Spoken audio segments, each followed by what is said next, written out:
The boys and I are getting to know each other, see who we are and what we can be. Let's be real clear about what we're after here, all right? It's team. 5 players on the floor functioning as one single unit. Okay? No one more important than the other.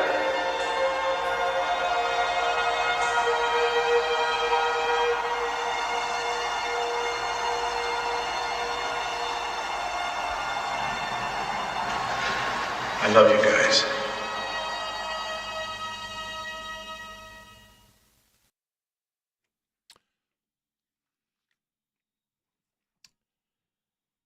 You know, growing up in Indiana, I can so vividly recall what it meant to everybody in this state to have the movie Hoosiers made.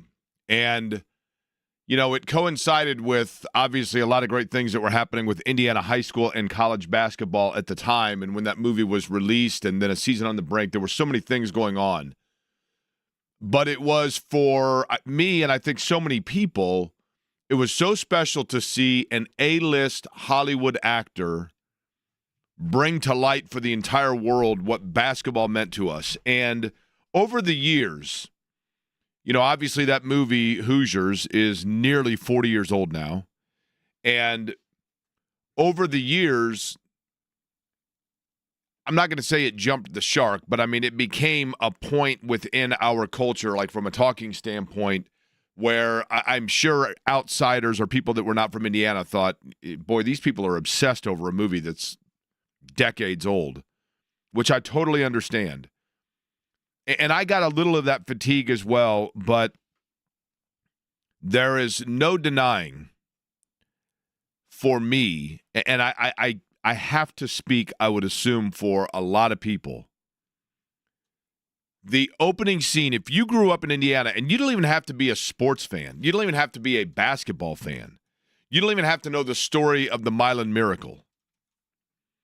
But if you are from Indiana, the very opening scene of Hoosiers, where Norman Dale, portrayed by Gene Hackman, is driving through the backwoods country roads of Indiana on his way to his new venture in Hickory, and he drives through Terhune, and he looks at the barns, and the sunrise is coming up over the fields and, you know, the now dormant cornfields that will get ready for another season and all of that.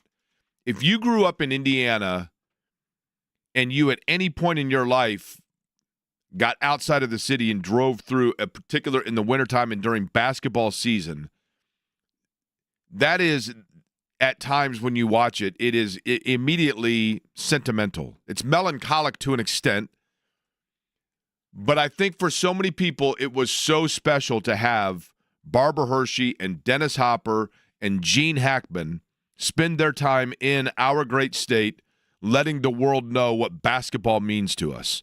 And there are so many roles for Gene Hackman, which he received even more critical acclaim, obviously. I mean, The French Connection, Lex Luthor, you know, there are dozens. He is a legendary actor. And when he was doing Hoosiers, the irony is that he essentially needed the money and thought it was a dumb, folksy, campy project that he was almost ashamed to do. And then they made the movie, and once they made the movie and it became what it became, and I totally understand why, but I went this morning to ESPN's website, and it says in the headlines, Gene Hackman, Hoosiers star, dies at the age of 95. Now, in the sports world, that's his signature role. His signature role is probably Lex Luthor, French Connection. I mean, there are, you know, he won 2 Oscars, right? But within the sports world and within Indiana, Gene Hackman is Norman Dale. Plain and simple. I mean, it's as simple as that. And to hear his voice in kind of the little smirk that he would do to himself, or the little laughter that every character he had, he was always kind of an iconoclast character, or one that stood by his own principle as opposed to everybody else. I have no idea if that's what he was like as a man. No idea. My understanding is that during the filming of Hoosiers, he was actually really difficult to deal with because of his opposition to the movie itself. But I'm sure if you are listening to my voice right now, you are aware of the fact that Gene Hackman has passed away at the age of 95. And it will be some time before we know the exact circumstances of his passing, other than to know this, not the circumstances, the cause of his passing. But because he was found inside his home in Santa Fe, New Mexico, having passed away along with his wife who was in her 60s and their pet dog, the family has already said, and I think it makes perfect sense, that they believe it was a situation of carbon monoxide poisoning. But either way, I think I speak for, I'm comfortable in saying, not that I speak for, but that I am echoing the sentiments of a lot of people in Indiana. And obviously, you feel terrible for, the whole family situation. But from a public standpoint, a tip of the cap to Gene Hackman for lending his talents to helping make forever immortalized what the culture and the fiber of Indiana is, if you are a Hoosier, and in particular, if you are one that was around between the time of the Milan Miracle and into the release of the movie Hoosiers, and then later for people to learn about it and understand it based on his portrayal.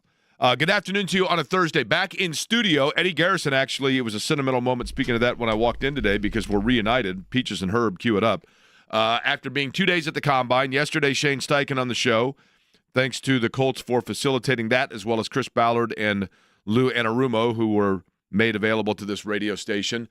But my understanding of the Combine is this. I thought the biggest story was going to be that the Colts have spoken and that there so far has not been, other than, prospectively the number one player taken in the draft and certainly the number one defensive player in the draft.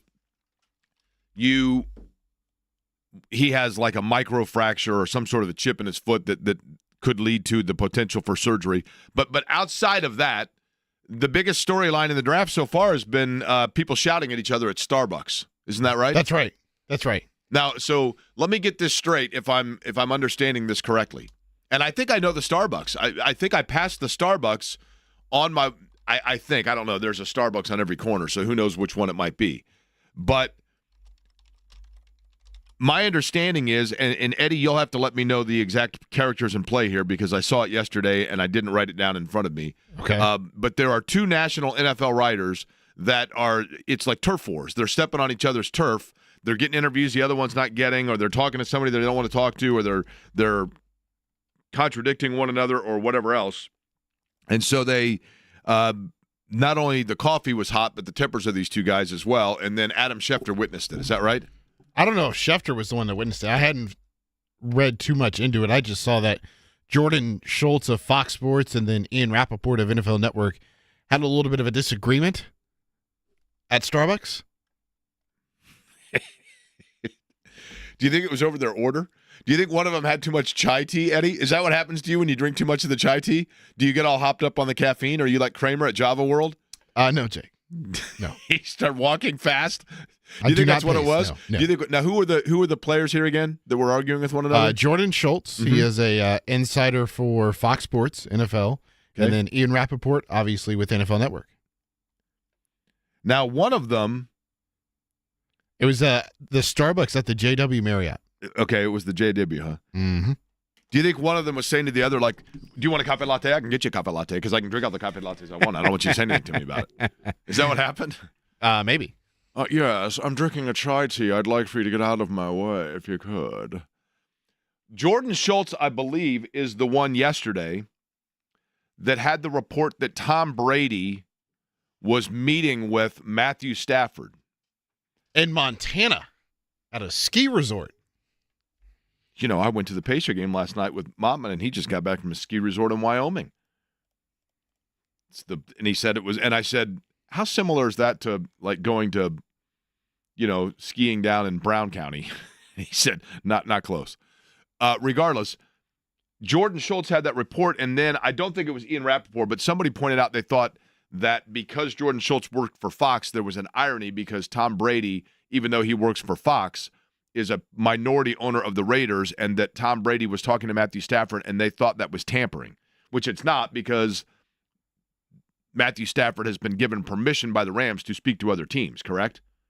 So correct. I don't think it's tampering unless by date period it is, but I don't know how that works.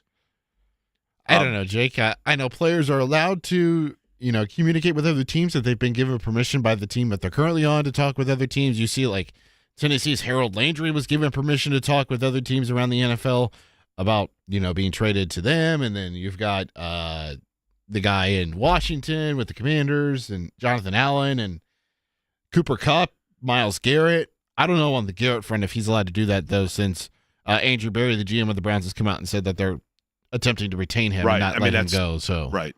Either way, I didn't. Maybe that was the source of some bad blood, or Ian Rappaport was making fun of him. Who knows? But I think, in all honesty, I think instead of talking about the Pacers, instead of talking about what happened last night with IU, we just need to keep track of fights that are taking place inside coffee houses. Right. That's right. Because what. Like I said, and that's the other thing. When I talked about the NFL Combine, it was over this Stafford report, apparently.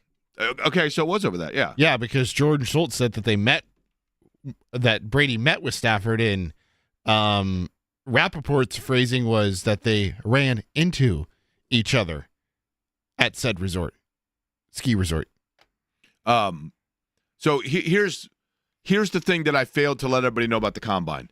When you go to the Combine, it's guys walking around. All the coaches are walking around in their sweats. Hey, Coach, how's it going? You good, Coach? Hey, how's it going? You good, Coach? I'm good. I'm good, Coach.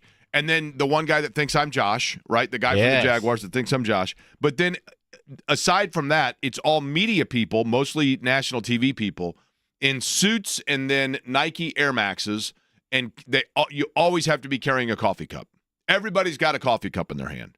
Not a mug, not a to-go, like a paper cup, not a permanent cup, a paper cup. Walking around drinking their coffee. That's just simply the way it goes. Last night at the Fieldhouse, as I was watching the Pacers and the Raptors last night. You good, Coach? I'm good. Lots of people were good last night. And as I'm watching the game, I'm thinking to myself, we all have those days.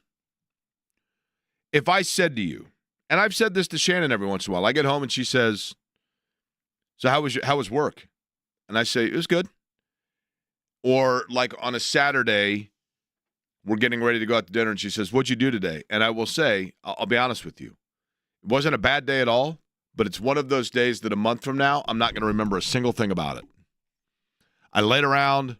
I flipped the channels. It was rainy and 40 out. Shawshank was on. I watched a little of that, caught a little of the end of The Fugitive. Flipped around a little more. Antiques Roadshow was on. Couldn't believe how much some guy got for some painting he bought at a garage sale. And then I showered, and now we're going to dinner and whatever. And I got the feeling going into last night's game between the Pacers and the Raptors. And, yes, the Pacers were coming off that game against Denver that was, a disappointment. But yet they were on a back-to-back. And, I mean, it was from a schedule standpoint, it was a challenge. But going into that game, I thought to myself, I wonder if this is going to be the Pacers equivalent of it. Because Toronto's coming in. They have no Scotty Barnes, who is their best player. R.J. Barrett's a good player. But they, by and large, have a lot of role players. They're 18-40 going into it. And I was curious, is this a game that the Pacers are going to go in, just kind of go through the motions, win by 5 to 8 points, and then a month from now, we're not going to remember a single thing about it other than you look at the schedule and see it's a win. It was, at least for last night, a positive sign that this, in fact, and I decided that we're going to have names for these. Last night was a Tyrese Haliburton game. Some games are not. Some games are a Siakam game. But the Pacers are at their best when their games are Tyrese Haliburton games. And in that, I mean facilitating with his vision, but more importantly, stepping back and hitting threes with relative ease, stopping and showing his grin and a little bit of a hop skip with the relief and also the confidence that comes with it. And that's what you saw last night. And when that happens, Indiana, in an NBA standpoint, clicks on all cylinders, and everything looks good for them. And that's what happened last night, and they get a win that they should get, obviously, and now you go down and you are next at Miami, and now that's tomorrow night or Saturday? That is Friday night. Friday night, and then they come back is today here. Thursday? Yes. My dates are all screwed up this week. I thought Tuesday was Wednesday. I thought yesterday was Tuesday. Yeah, they are in Miami tomorrow night, and then Sunday they're back home against Chicago. Usually you're the one who gets the day screwed up. I know. My days all run together. Although this week it was pretty easy because I knew that I was obviously going to be up there. Now, at the Combine. After the game, get home, I caught the end of the Indiana game. And by Indiana, I mean the university. Penn State's leading that game as I'm watching it, and Penn State is hitting shots and hitting them with relative ease. They are getting behind Indiana on the break. They hit some contested threes, don't get me wrong, but they were keeping Indiana at bay. And then finally, and you knew it was probably going to happen, right? Just because of, number one, Indiana needed that game desperately. We know that. I mean, if Indiana, tell me if you agree here, Eddie. Indiana probably still, and I'm going to look at the bracketology and check it because it's usually pretty on par. And Mike DeCourcy is going to join us on the show today, and we'll talk to him about this as well. But it does feel like if Indiana would have dropped that one, they would have worked their way back out of the bubble conversation. It would have been really tough for them because we know I think they have to finish 3-1, right? Yes. And if they would have lost that one at home to Penn State, that's pretty egregious. But in the end, what matters is you get the win. It's not necessarily style points. You've got to make sure that you are simply getting the win. Now, in the latest bracketology, and this was updated this morning at 9 o'clock, do you happen to have the breaking news sounder, Eddie Garrison?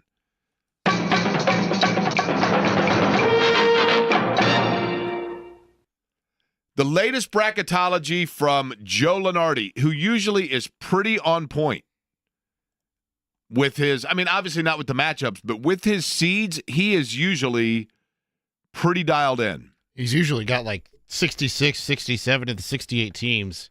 It's just a matter of the seeding. Correct. I'm a little surprised by this. Would you like to guess, without looking, Eddie Garrison, what seed he has Purdue? 4?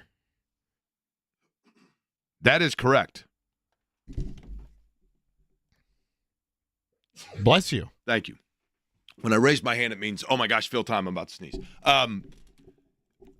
4 to me for Purdue, that's a 10. I mean, that's 1 foot on the 4 and the other on a banana peel because they're sliding backwards, obviously. And for Purdue, they've got an opportunity with UCLA coming in tomorrow night to cement themselves there and maybe get themselves back off the snide. But they were as high as a 2, I believe, 2 weeks ago. So they've dropped 2 spots, 5 or 6 to me at this point because of the way that they played of late. And it all goes down to, or comes down to, how much they factor in, for example, the most recent play or the way you've played within the last month, how you finished the season. For Purdue, they got to get things, they got to stop the bleeding here. But in terms of the last 4 in the NCAA tournament, according to Joe Lunardi, and usually with the mock drafts and things like that, I do roll my eyes at it. When it comes to bracketology, I think it is pretty on point. Mm-hmm. I think he's pretty dialed in. He has Nebraska, Oklahoma. That'd be huge. If this was a 1980s football matchup, massive, Nebraska, Oklahoma. Arkansas and Wake Forest. Those are the last 4 in. The first 4 out on the bubble. Party like it's 1981, baby. North Carolina and Indiana, the first 2 out. I still don't understand the Tar Heels. Like, look at their schedule. They haven't won a quad 1 game. Indiana's, got 4 now? They're 4-11. North Carolina doesn't have 1? Like, Eddie, come on. I'm telling you. I understand the name bias is there, but what do I always say? Cover up the name and look at the resume. Let's look at North Carolina's resume. Here are their wins. They defeated Elon. They defeated Musk. No, I'm just kidding. They defeated American. They defeated Hawaii. Oh, I take that back. They have one quad one win. They defeated Dayton. Georgia Tech. LaSalle. They beat UCLA. That's their quad one win. Campbell. Notre Dame. SMU. SMU's also, by the way, listed in the first 4 out. NC State, California, Boston College, Pitt. But here's the thing. They've won 4 in a row now. Syracuse, NC State, Virginia, Florida State. Those are at least conference games in a big conference, and they've won 4 in a row. You said Syracuse, NC State, and who? Virginia and Florida State. The SEC's terrible, or the ACC, excuse me. 3 of those 4 are quad 3 wins. The ACC's bad. Yes. Which is weird to say that the ACC is bad, but it is. And that's, again, that's how you know it's not 1981, I guess, right? The ACC, it's a down year for certain for the ACC. No question about it. On the program today, Eddie, could you please roll down for me the list of guests that we have lined up for today's big program? We'll continue this conversation about the bubble, if Indiana's on it. I don't know, Jake, if you want to get into your whole bubble debate, controversy, dilemma with Mike DeCourcy at 1 o'clock from the Sporting News. He does stuff for the Big Ten Network and Fox Sports. Tony East will join us at 2 o'clock, recap last night's Pacers win. And is Tyrese Haliburton back, Jake? 4 games since the All-Star break, and he's kind of looking like that guy he was pre-hamstring injury last year. And then sandwiched between those two at 1:30, Georgia Henbery, a colleague of yours with IndyCar, announced as a pit reporter with Fox. So we'll preview the start of the IndyCar season in St. Pete. So Georgia will join us at, you said 1:30, right? Yes. And again, a lot to talk about, a lot to unpack. And we're going to talk a little IHSAA. As a matter of fact, we will do that just about a minute from now because, you know, on Thursdays, we like to talk to different athletes from around the state of Indiana about leadership, about what athletics does from the high school standpoint in facilitating for the leaders of tomorrow. So this time we're going to go to, I think up around Lafayette, as a matter of fact, is the conversation that's going to take place, or took place, I should say, that we'll play for you, and we'll do it coming up in just a little bit. Again, big show lined up for you today. Plenty of talk. Pacers, Hoosiers on a Thursday, and a Thursday that we also pay tribute to Gene Hackman here on Query and Company. You're listening to it on 93.5 and 107.5 The Fan. Indiana Donor Network.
the way, most of the time, interacting with folks via text message, social media, whatever it might be, and especially just in critiques of the show.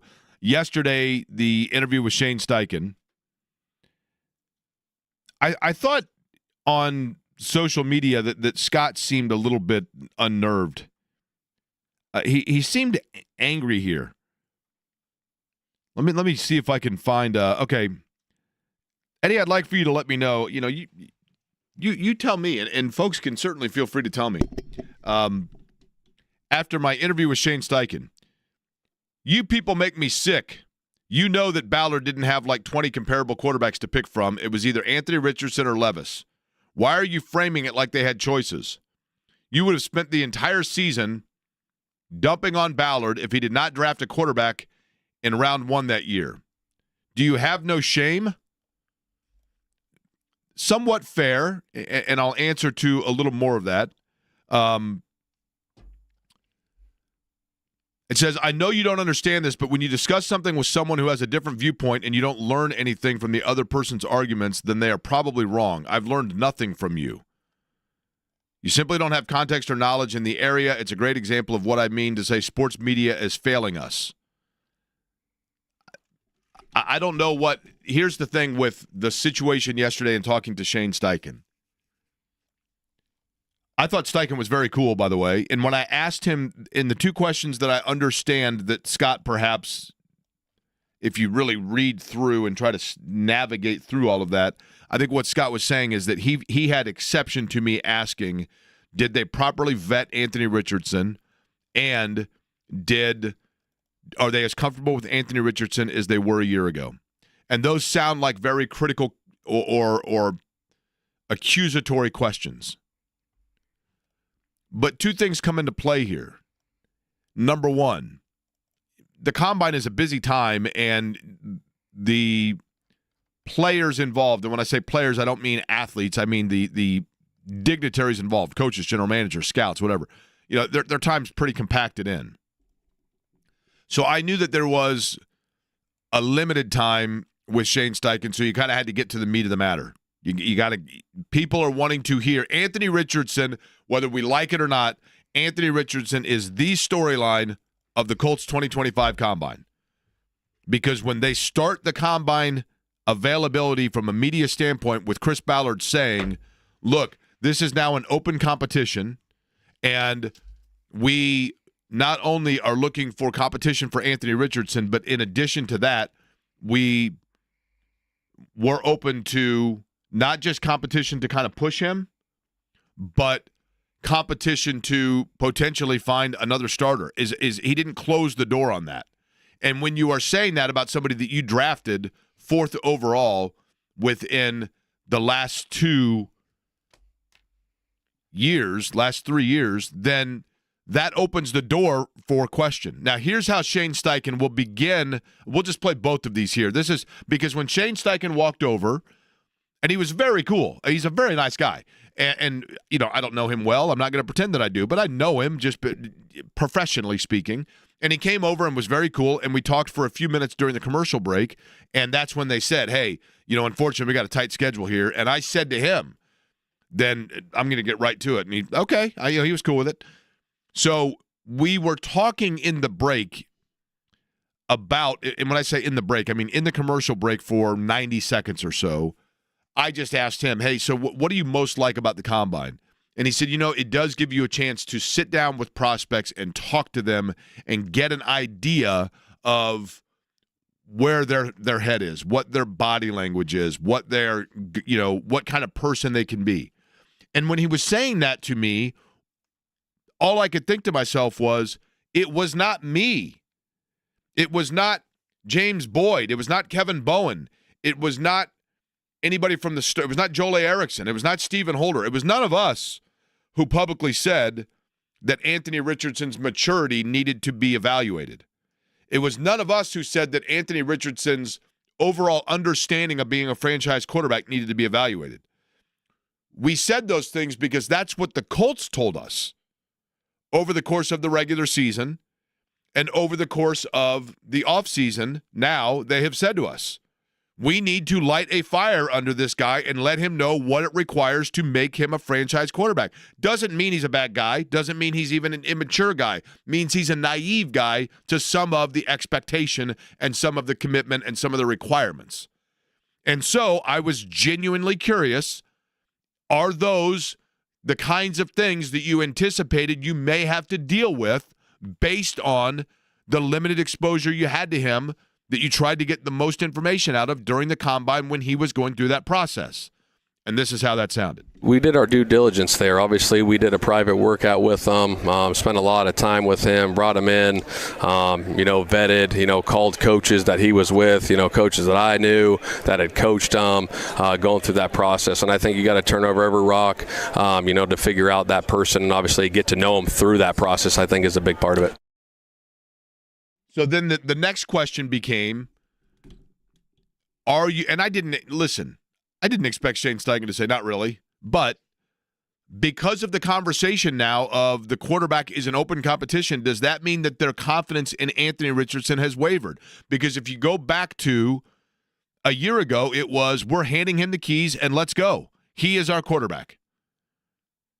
And so I asked the question, are you as confident in Anthony Richardson today as you were a calendar year ago today? Yeah, I think with anything, we're just looking for the consistency. I said that the other day in my press conference is we're looking for that consistent player. Obviously, going into year 3, been banged up the last 2 years, and, playing a full 17-game season is going to be critical for his success and being consistent with his process day in and day out.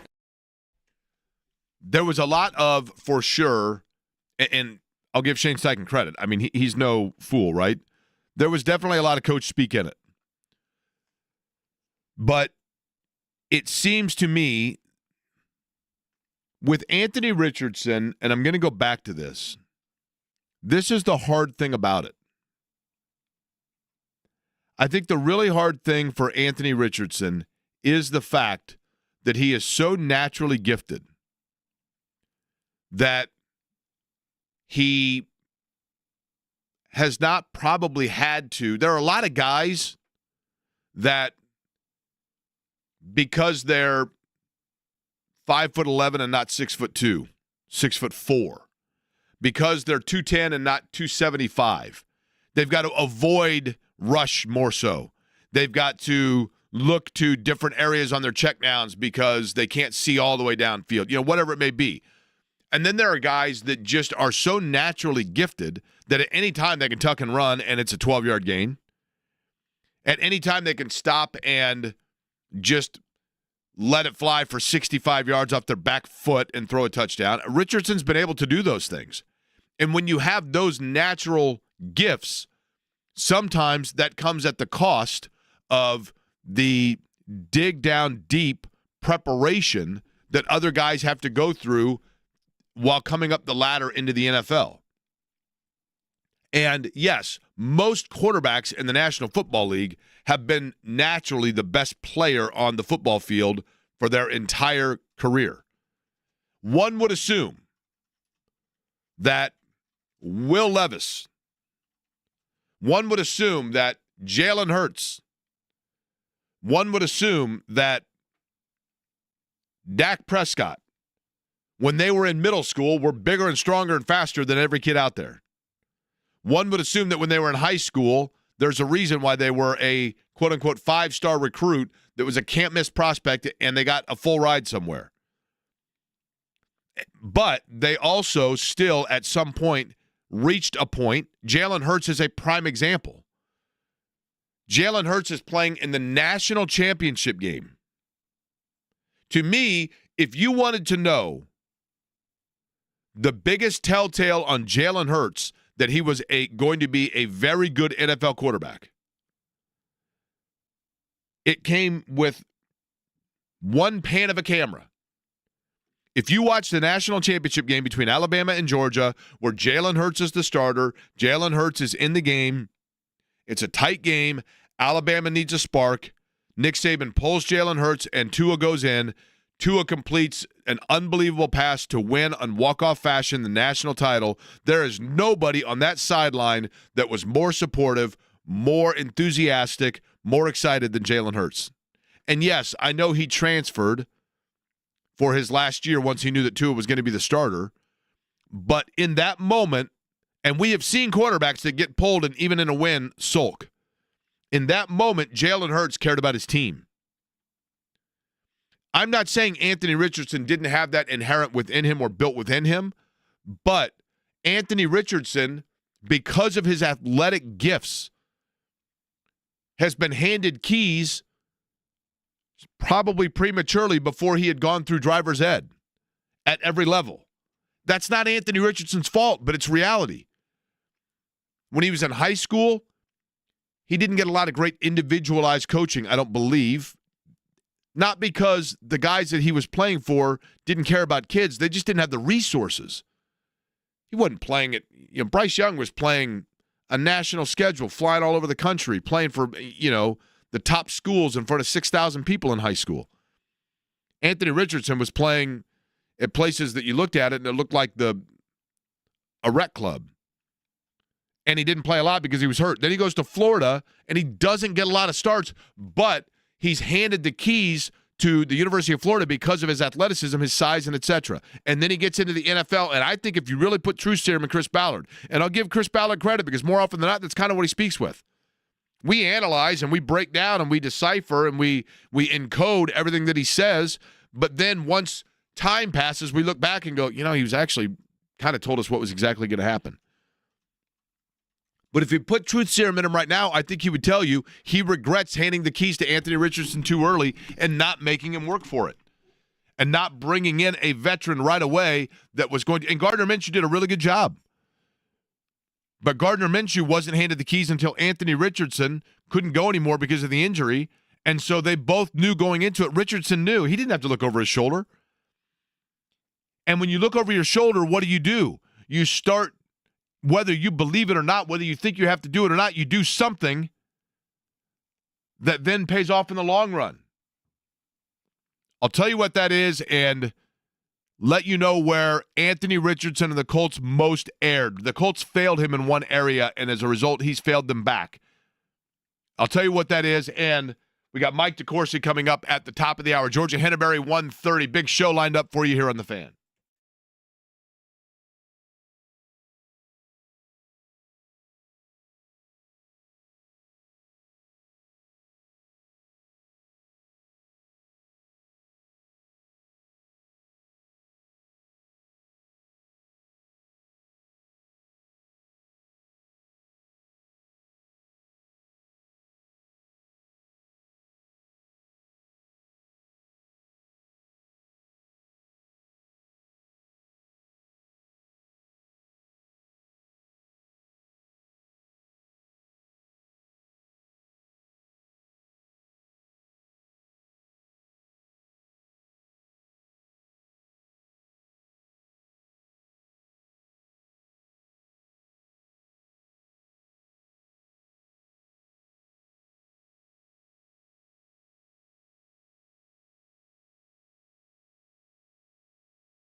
Years ago, when I worked in the cigar store in Broderpool,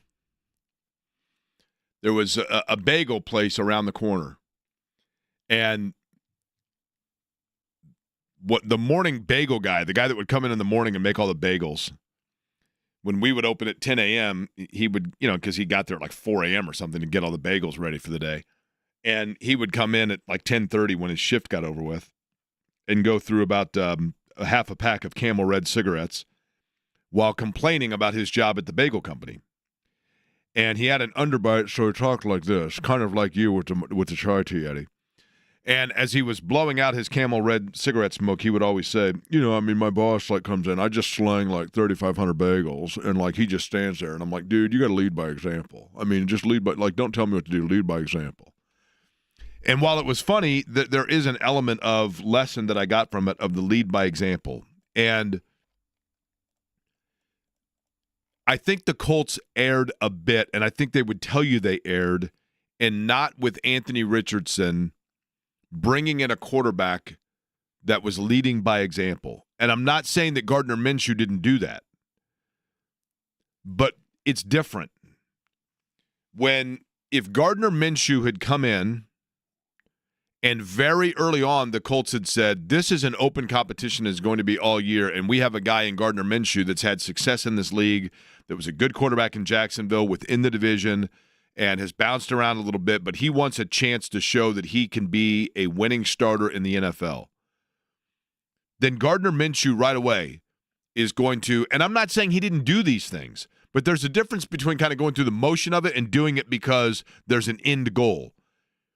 And if they had created a legitimate, open competition and told Anthony Richardson and Gardner Minshew both that perhaps Richardson's going to sit for an entire year before he becomes the guy, if they had done that, then what they would have done would have been to take a guy like Richardson and force him with a guy, say, a veteran like a Minshew. Minshew would have been coming in and saying, you know what, here's my chance. This might be my last chance to become a starter in the NFL and show that I belong. And Minshew all of a sudden would have been coming in at 6 o'clock every morning. And Minshew would have been watching film routinely when he went home and watching it until 10 o'clock at night and breaking down things and looking at things and analyzing them and lead by example. Because Anthony Richardson would have seen that and said, okay, this guy's been around the league and look at everything he's doing. This is a guy that has a number of starts under his belt. And again, I'm not saying Minshew didn't, in theory, do those things when he was here, but there's a difference between doing it and doing it with total intent. And when you are doing it because you are competing and trying to win a job, you are doing it with total intent. And I think by saying right out of the box, essentially, Anthony Richardson is our guy, and so long as he's healthy, he's taking every snap. And I'm paraphrasing, but that's basically what they said.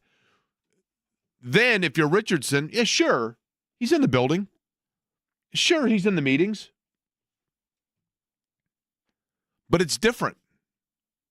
And it's unfair, perhaps, for Anthony Richardson that the measuring stick in this market, in this town, is that we're consistently going to compare it to the way Peyton Manning and Andrew Luck went about their business.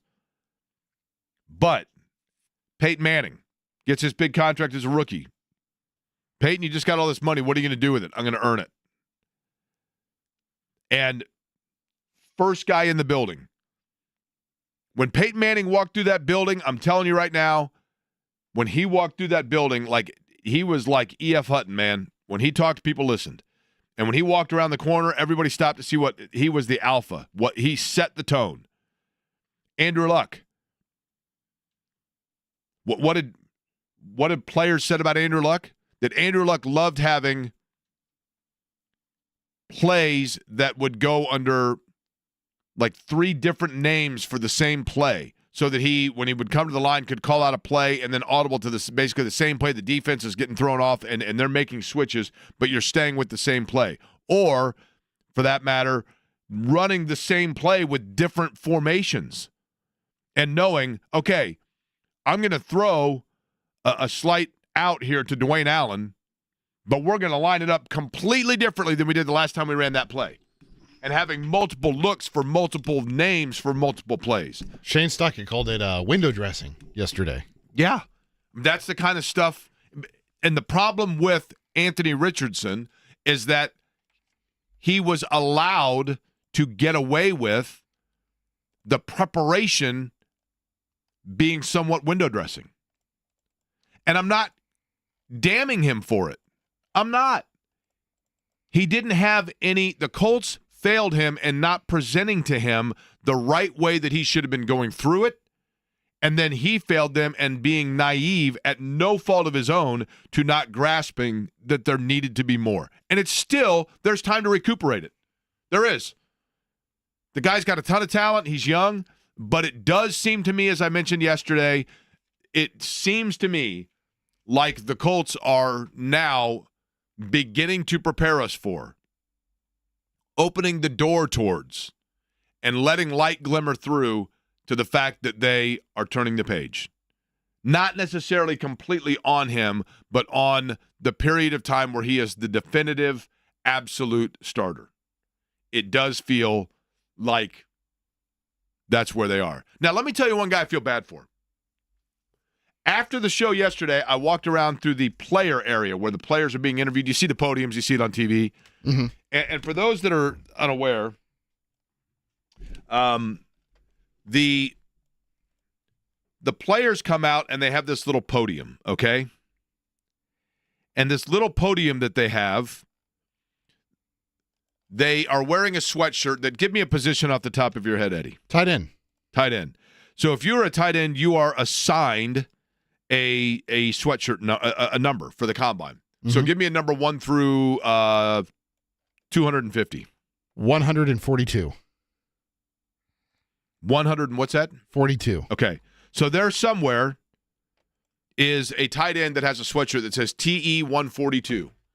And that's and for the entire combine, that's his assignment. And then you get, as the media in the room, there's this big room in the convention center, and they have all these little podiums set up every 8 feet, and it will say tight end 142, Eddie Garrison from what school do you play for, Eddie?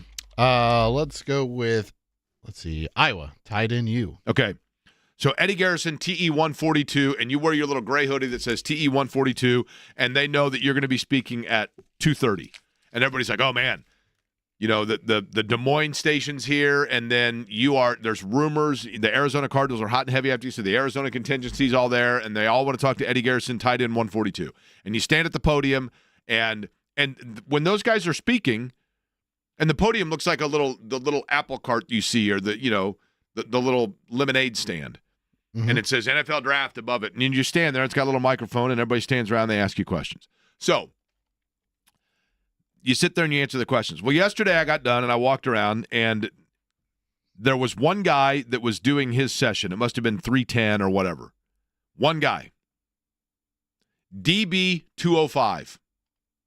I don't know if we have anywhere before us the list of who the defensive backs are, but if we can find out who DB 205 is, this guy is this is the favorite player of Query and Company. Okay. And let me tell you why. This poor guy, DB 205, was doing his media availability, and there was one person talking to him. Was it you? No. I walked past. I almost stopped to ask a question. I didn't even know who it was. I almost stopped to walk past and just thought, yes, 205, I think that's the area code for Birmingham. Are you from Alabama? I almost asked that because I felt so bad. He had one guy talking to him, and he looked like a nice guy. But he was talking about, I don't know, formations or something.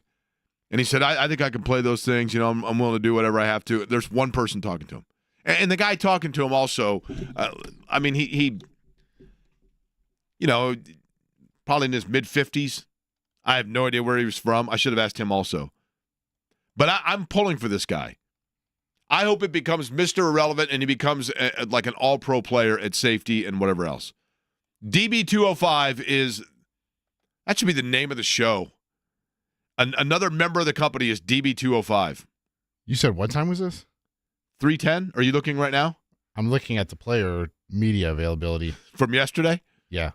Is there anybody maybe it was somebody who had to do, and this is possible, that at 12:30 or whatever, maybe he had to go do another medical, and so he wasn't available, and they moved him? Yeah, I'm not seeing any players that were scheduled to talk yesterday at 3:10. Okay, so. do you have the list of defensive backs available? Yeah, and there's not a DB 205. What about DL 205? Maybe it was DL 205. I'm telling you, it was two. Is there anybody that's 205? They don't have 200 players here from a position group, so I'm telling you. Now I'm hell-bent on finding out who it was. This is our mission. Mike DeCourcy there was a DL 25. DL 25? Yeah. Now let me see who that is. Maybe that's what it was. Peyton Page from Clemson. Was it really? Uh-huh. Oh, let's go. Let me see. Do you have a picture of Peyton? I'll pull it up for Peyton you. Page from Clemson. How did I not know that? Of course, I don't recognize what any of these guys Fake look fan. like, right? Huh? You're a fake fan. That's right. You said Mike DeCourcy is moving times, correct? That is correct, yeah. So Mike DeCourcy will join us later in the show. Georgia Henneberry scheduled for 1:30. Might move that up a little bit. DeCourcy will be at 2 o'clock, and Tony East will join us at 2:30. Okay. And did you find Peyton's picture? Can I tell you, does he have longer hair? No. This fella, I think, had longer hair, if I'm not mistaken. I'll have to have you come over here and look at the computer. Okay. We'll do that, and we'll figure out whether or not our favorite player actually is a guy that I pulled for in college and didn't even realize I was doing so.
1 o'clock hour underway. My name is Jake Query. Eddie Garrison, the other voice you hear on this program. Hello. Eddie, by the way, when we were just doing and this is what I do, see, unfortunately, and I'm kind of like Anthony Richardson in this regard. Maybe this is something that we should have discussed before the show, because now, all of a sudden, because these brain droppings just all of a sudden pop into my head, right? Where yesterday I witnessed this fella at the podium and nobody talking to him except for one guy. And truthfully, the guy he was talking to looked like a guy I wouldn't want to talk to. And that also made me very uncomfortable for him. Was it you? No, it was not me. I was just walking past and thought, well, that's interesting. Was it Derek? Or is Looked like what Derek would look like in the late 50s. Shorter, robust, sad attempt at a beard. Wait. Robust? Mm-hmm. Not robust? Oh, I like to say robust. Robust has more, because the robust is a robust way of saying robust, right? I thought it was just a more mature way of saying it. It's that too. This fellow was both mature and robust, and was the only person talking to this player at the combine, and I really did feel bad for him. But when I was trying to illustrate the combine situation, and I asked, and you said that you envisioned yourself being a tight end from Iowa. Andrew, my buddy Andrew, sent me a text, which is very on point. Wait a minute. If the Colts, if Eddie's a tight end, maybe he should try out. The Colts need one. There you go, Eddie. I'm very reliable, Jake. You're also robust. And dependable. You know, you are definitely that. Pacers last night at the Fieldhouse beating the Toronto Raptors. Yes, and sirs. That was a game that it did feel to me like the Pacers, and maybe that was exactly what they needed. It's been a while since we've had this, and that is, and I mentioned this earlier, but I'm going to revisit it again.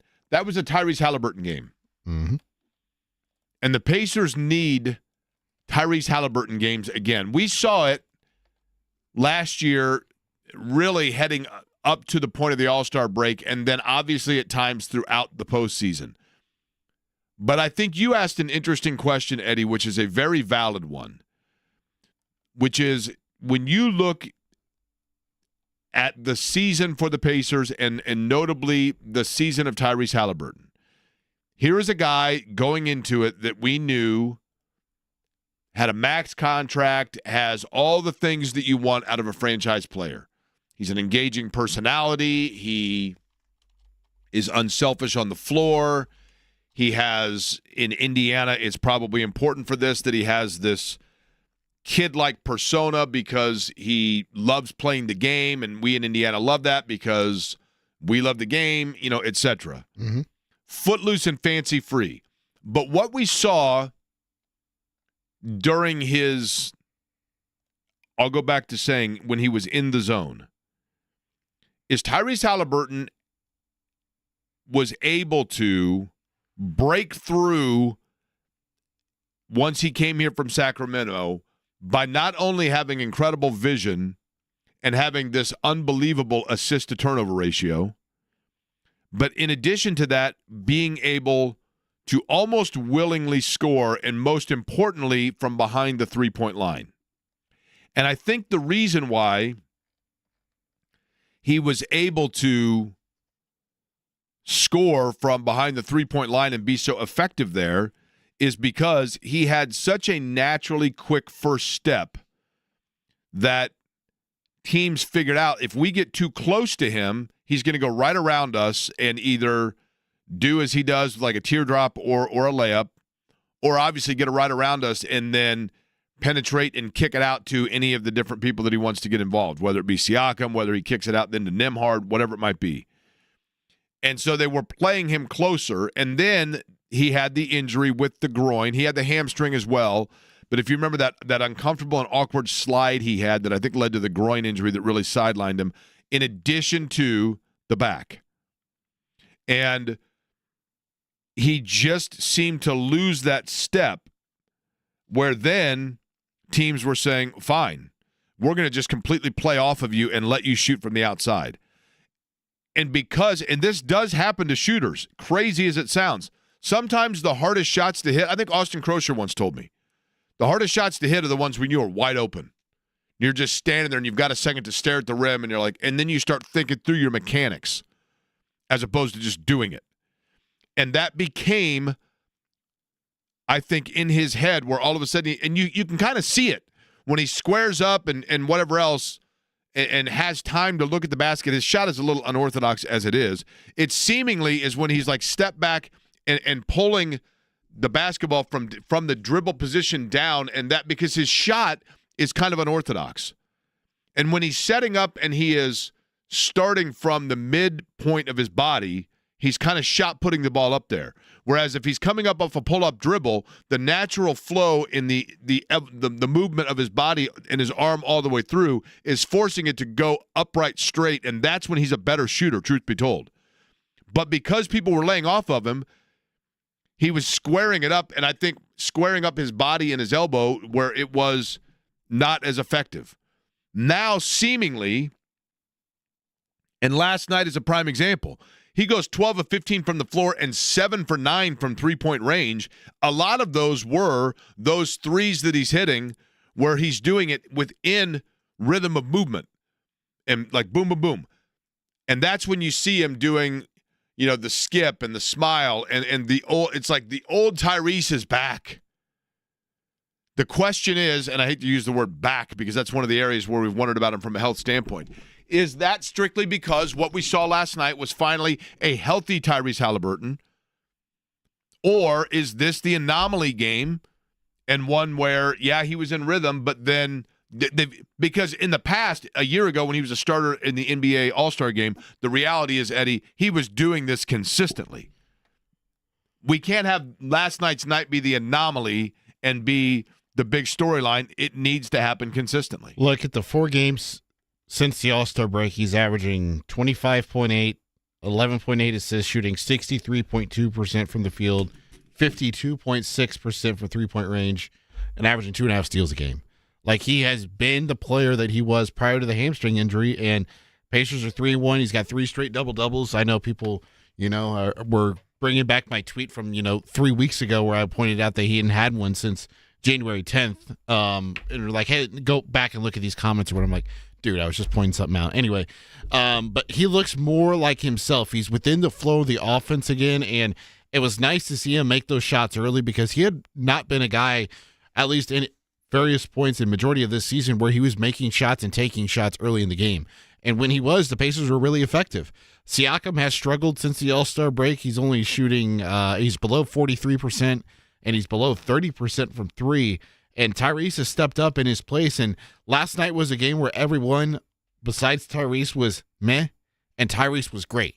That was the Tyrese that we saw last year. And like, okay, this is the guy that the Pacers paid to be the Supermax franchise player going forward. And can he continue going? Can he continue on this pace? And if Siakam can get back into the form that led him to be a 3-time All-Star, and you still have Miles Turner, who has been incredibly consistent as of late for Indiana. If those 3 can continue to go and you can get more from Benedict Mathurin on a consistent basis, this team is going to be a nightmare to try and defeat in a 7-game series. You know what player? You know the plus-minus stat? I've never really understood the plus-minus stat, right? Uh-huh. The plus-minus stat, for those unfamiliar to NBA, now is it sabermetrics, cybermetrics, sabermetrics? Sabermetrics, but it's a stat that you can use to, say whatever you want. Right. So the plus-minus, in theory, and you tell me if I'm wrong in this, Eddie, because I failed algebra 7 times before.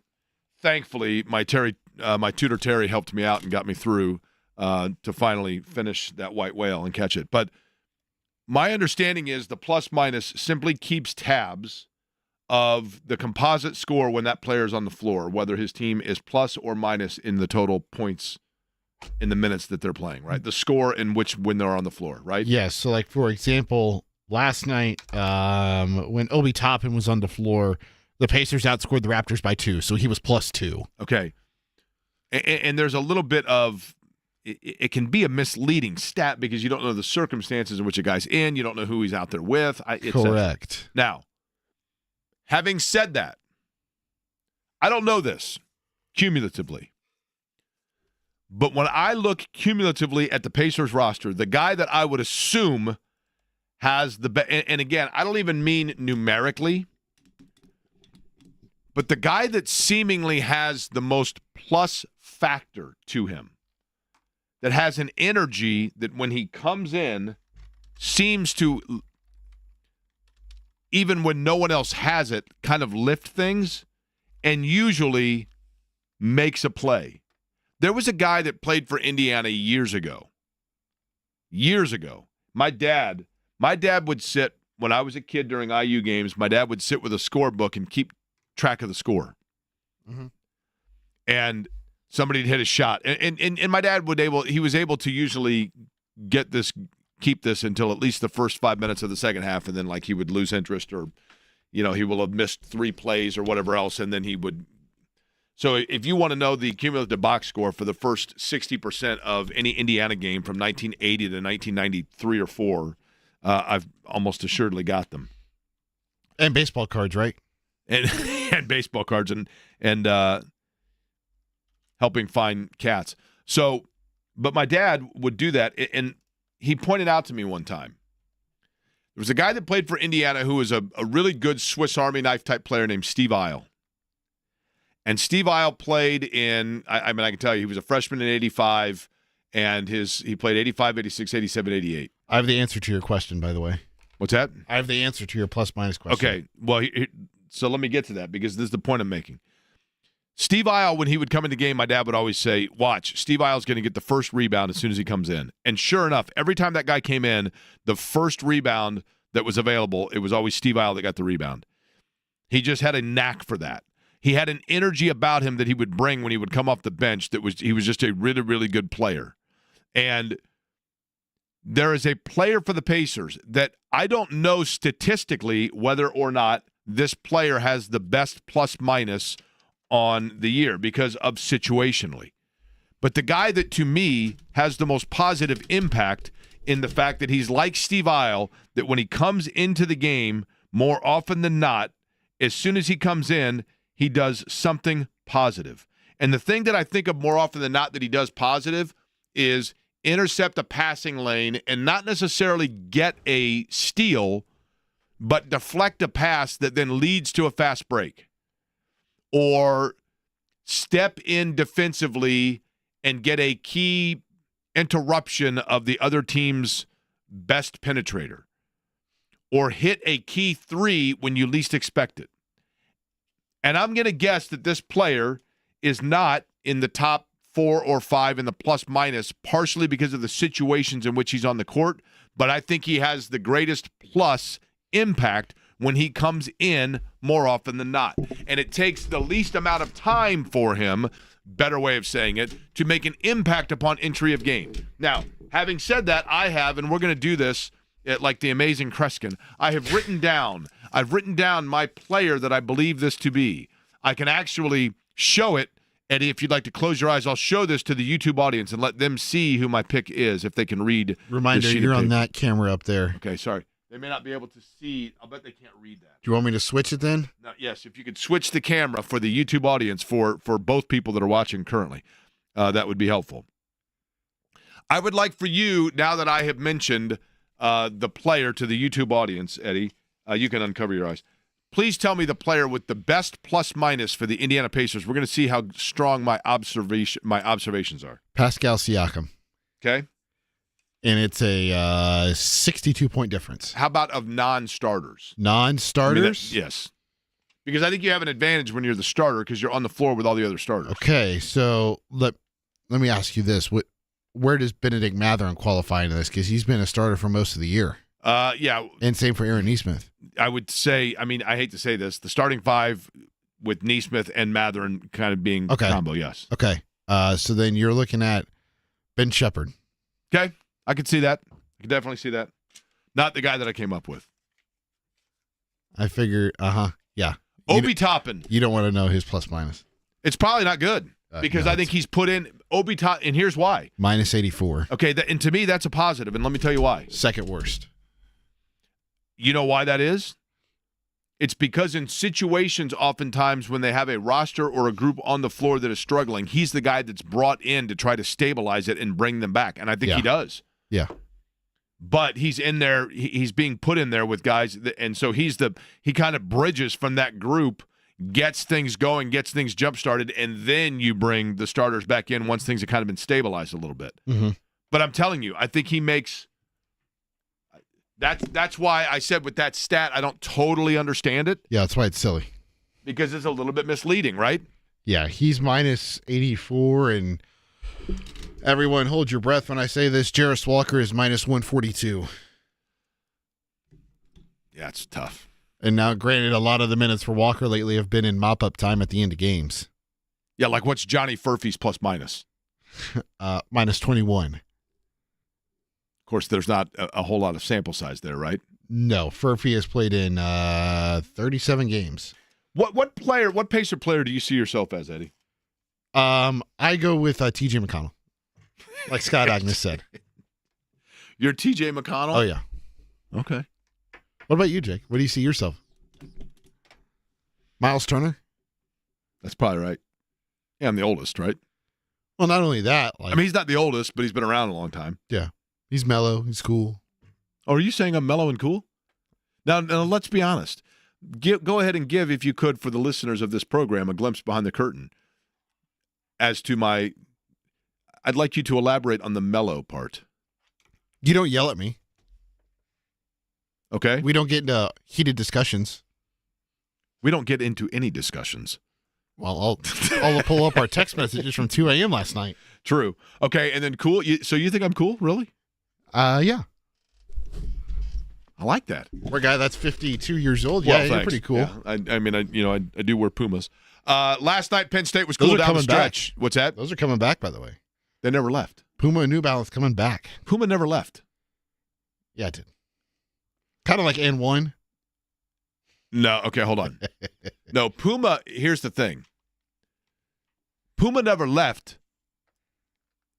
There was a period there, and I want to say like 2010s, where the kind of funky Pumas were in, and those kind of went away.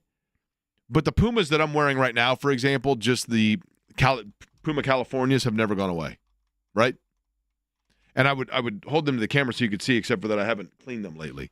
But you know what I'm talking about? Just the standard, the standard regular Puma. Like, look up Puma Californias. Those never went away.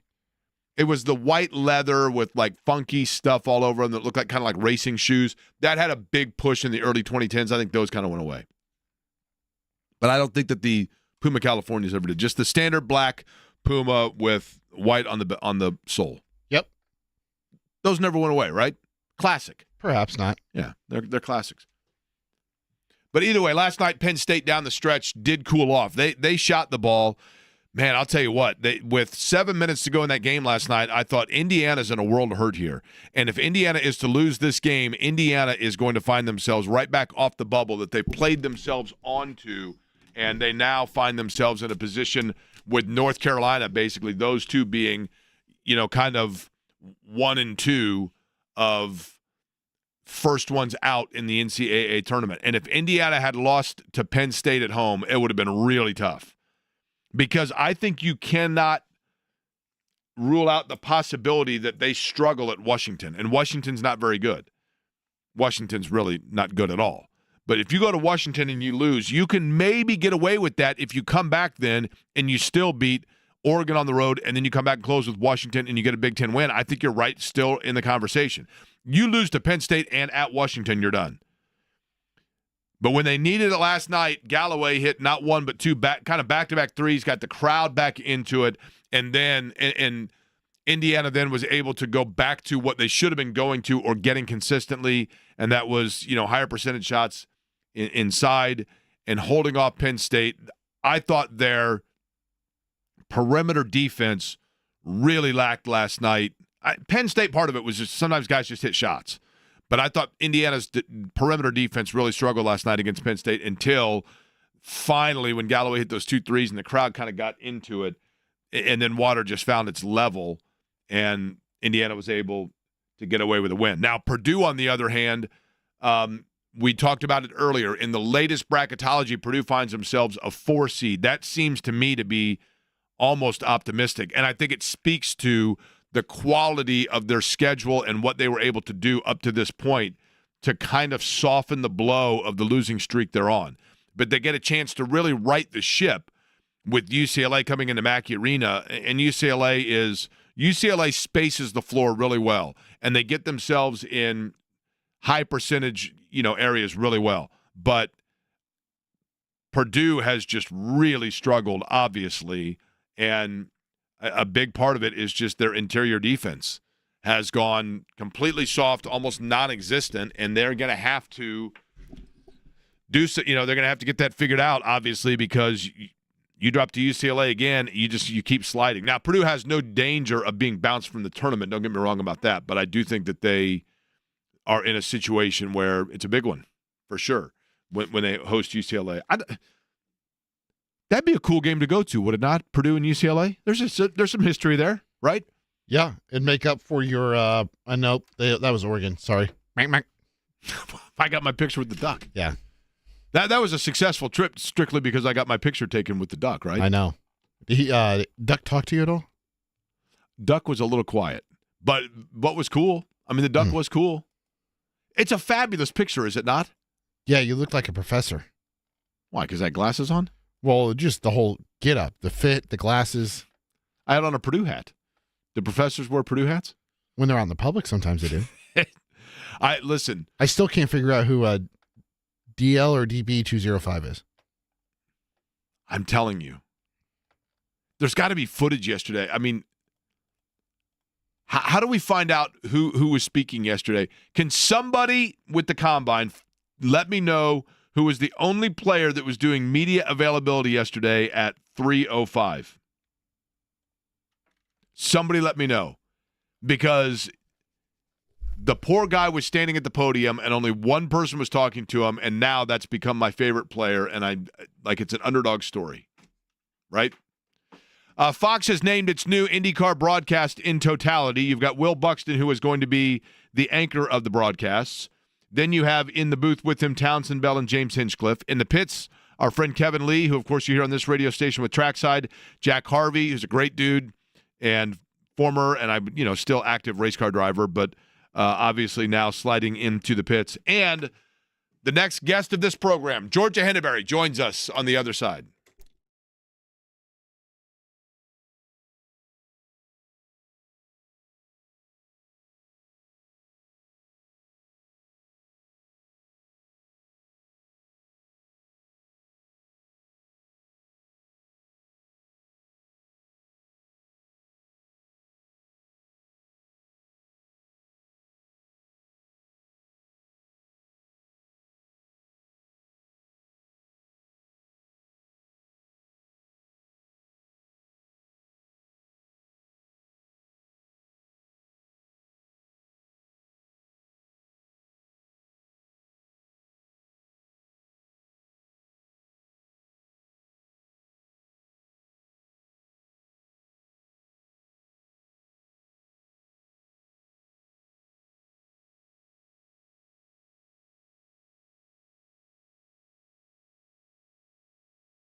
Now, I'm not playing this song because our next guest is from Shenandoah, Indiana. But she might have gotten 24 roses when she became a mother in the offseason and now finds out that she's going to be a pit reporter on the Fox broadcasts for IndyCar. She has a vast background within motorsports that includes working with the IMS radio network, which she proudly puts 21st on the list of bullet points on her resume, and joins us now on the program, Georgia Henbery, on the always busy and now available to be sponsored guest line. Georgia, how are you? Oh, Jake, I am doing great, and I love that song. Thanks for playing it. Well, you said it's your favorite song. I am well, thank you. I want to begin with this. For those that are unfamiliar, and I don't know how many there are, but let's kind of recap this aspect of it, Georgia, because your story, I think, is one that is fascinating. I recall speaking with you, I think it was in Portland, but it was towards the end of the year. The races all kind of run together, but what we knew and what you knew was this, and that was that you were in the off season. You were going to become a mother for the first time, and in addition to that, you were uncertain about what your racing season this year was going to look like, partially because of that aspect of it, obviously. And now, as I know a lot of people are happy to know, you will be one of the pit reporters on the Fox television broadcast for IndyCar. How did this all come together, and how quickly or how long-winded did it come together? Yeah, absolutely. We have known for a while, since about last May or early June, that I was going to become a mother this February. Little man is a week and 3 days old. He's actually sitting on my chest right now, and he's awesome. And so when the news came out that NBC would be departing and Fox Sports was taking over, there was a lot of uncertainty with everything, not just like me personally, but just how the operation was going to run. Would they take people that were already working? Was it going to be a whole new set? Was it going to be people that they already have in their network and no one really knew? So there were some talks fairly early on, but then there was a pretty large gap of not really hearing anything, keeping in touch, but still not really getting many updates. And then I feel like it came together really fast once it did. And I know that in the Fox Sports realm, there is so many different entities going on. I mean, they're gearing up for NASCAR. They just had the Super Bowl, NFL season. It's just nonstop for them. So they had a very intense list of checkpoints to get down to. And so I would say it was early January before it was confirmed. But in my situation, I think that was also probably the best, just because I was going through pregnancy for the first time and trying to figure out what I believe I can handle being a first-time mom, and then jumping on the road again. And little man's going to come to a bunch of races with me this year, so I'm very excited about that. And I'm so pumped that it all worked out, and I'll be joining pit lane come Barber. So I'll miss the first three. It came out that it would be early spring that I'd be joining, but I will be back Barber weekend. So really eager for May 4th to come about.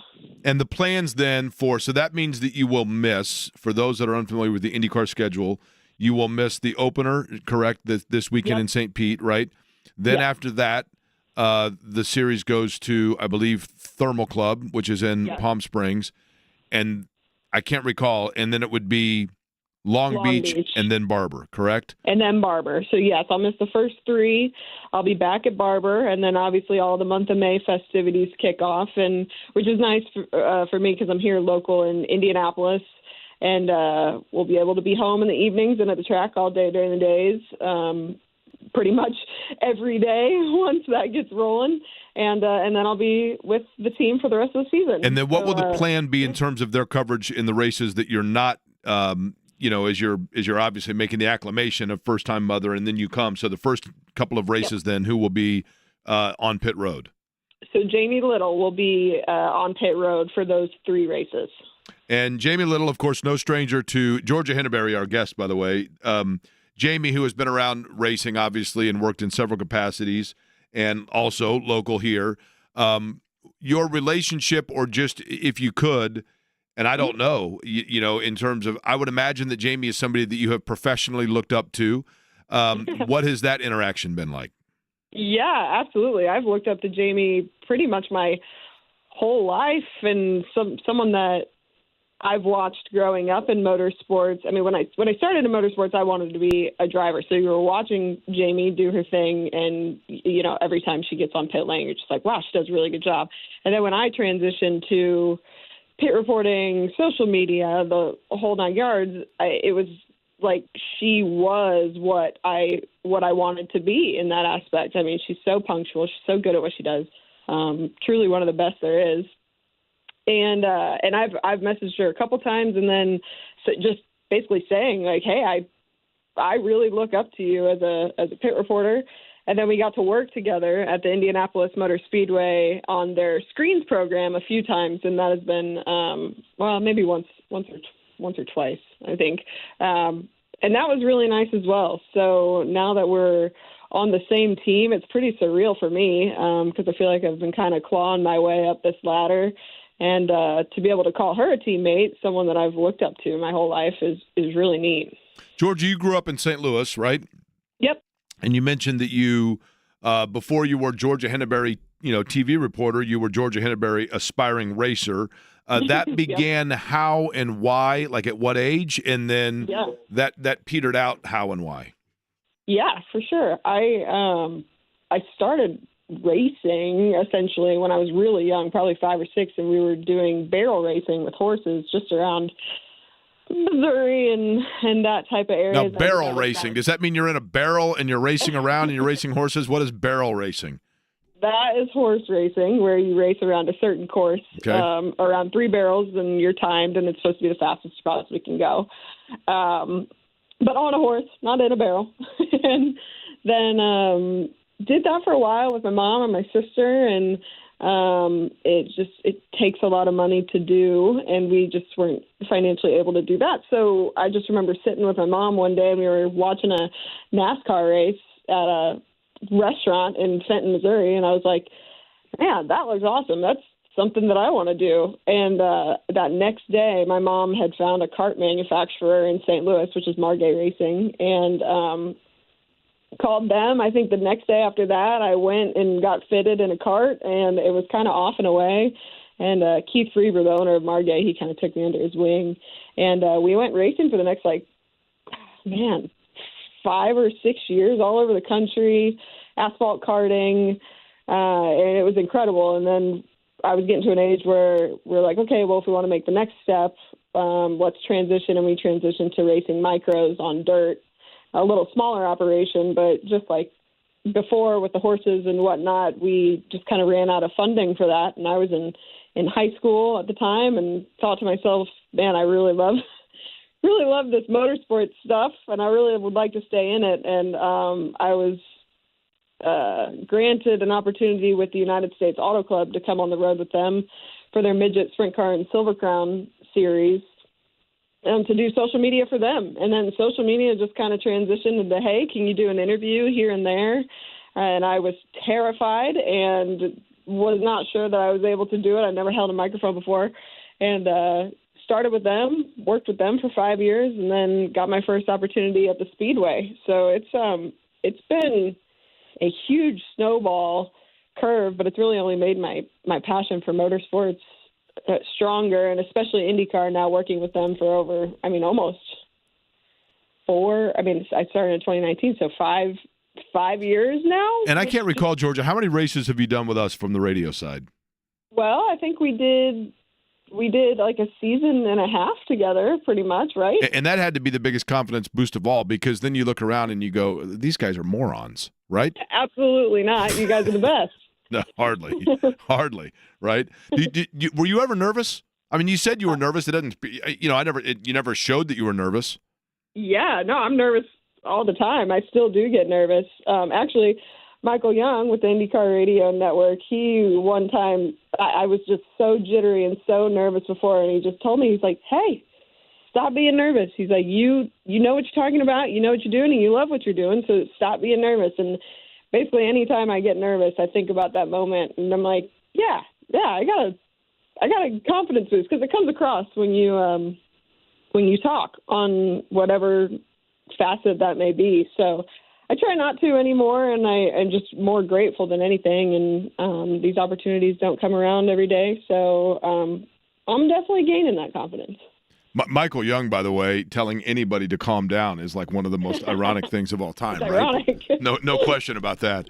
All right, Georgia. So lastly, I wanted to ask you this, and congratulations on, obviously being a mother, and I would imagine that is something that were you nervous for that, and how has it been now? I mean, it's only been it's been obviously very, very recently, but just how have things changed for you in terms of the lens with which you look through life? Well, everyone tells you before you have a baby, they're like, you will never know a greater love until you have that baby, and we can't really describe it any more than that because you won't know what it's like until it actually happens. And I was just like, yeah, of course, like that makes sense. I imagine it's going to change. I'm going to love him and all that stuff. And since he's come out, I understand that feeling now. It is something so immense, I just can't even begin to describe it. And as he sits here on my chest, I'm like going to start tearing up just because I just think he's the most perfect thing in the world. And I'm excited to take that journey. Does he sleep through the night? Okay. Everything going okay with that? We're working on it. I think we're getting like every 2 hours down. So we're making progress. I think maybe a thing of the past, but we're working on it. Are you tired all the time? Yeah, pretty much. But honestly, my boyfriend Chris has been so supportive in the whole process as well. So we're teaming up and making it happen so far. So like I said, Waylon is a week and 3 days old, and it's been the best week and 3 days of our lives. Waylon is the first name, right? Yep, Waylon James. Family name or because of Waylon Jennings? Not because of Waylon Jennings. We just wanted a W name because his last name is Wyndham. And then we both ended up liking the name Waylon, and then James is my dad's name, and it was his dad's name. So keeping it in the family. Yeah, that makes too much sense then, right? It was too perfect. All right, so Yeah. Georgia Henbery will be on the Fox broadcast coming up again starting, you said, in Barber, which is the first race of the month of May. Unusual this year that the day of Rev and the mini marathon, that is when the Grand Prix of Alabama will take place down in Barber, which is just outside of Birmingham. And then Georgia will be, of course, taking it from there, notably at the Indianapolis Motor Speedway in May. Congratulations on all of it. I was thrilled to see. I was not surprised to see, but I was happy to see the news, and we certainly look forward to seeing you trackside once that area of it for you, Georgia, gets up and running. Thank you, Jake. I really appreciate it. Georgia Henbery joining us on the guest line here today. And again, Jack Harvey, Kevin Lee will be joining her as well. Jamie Little, who is the consummate pro and does a variety of different things within motorsports, certainly on the truck side and NASCAR side as well, will be filling in for Georgia in the meantime. Mike DeCourcy, by the way, somebody sent me a picture, Eddie. We have a development on our player from yesterday that happened just after the show. And I will let you know about that. And then Mike DeCourcy going to join us coming up here in just about 17 minutes from now. A little NCAA bubble talk. Never too early to start talking bubble. We'll do that with him as well.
Okay, this is not the player, but it can fill in on the identity of DBDL205. I'll let you know in just a second here. That sound, by the way, that's Waylon Jennings, since Georgia Henbery named her son Waylon, but not for Waylon Jennings, but that is a great song. And, of course, Waylon Jennings, country music legend. So, too, Luke Bryan. We have tickets to give away August 28th at the Ruoff Music Center. We have a pair of tickets, correct, Eddie? That is correct, Sir Jake. We will give those away coming up here in just a couple of minutes. As a matter of fact, we will let Eddie select the number, and we will do it via the phone lines. But do not. False start. Caller number 3, 5-yard penalty. Repeat first down. We will not just yet take to the phones. We'll let you know. Elijah. Now, how would you pronounce this last name, Eddie? Huzzie. That'd be Huzzie or Hoosie? That would be... I'm going to say Huzzie, and I'll tell you why. I know I cut you off there.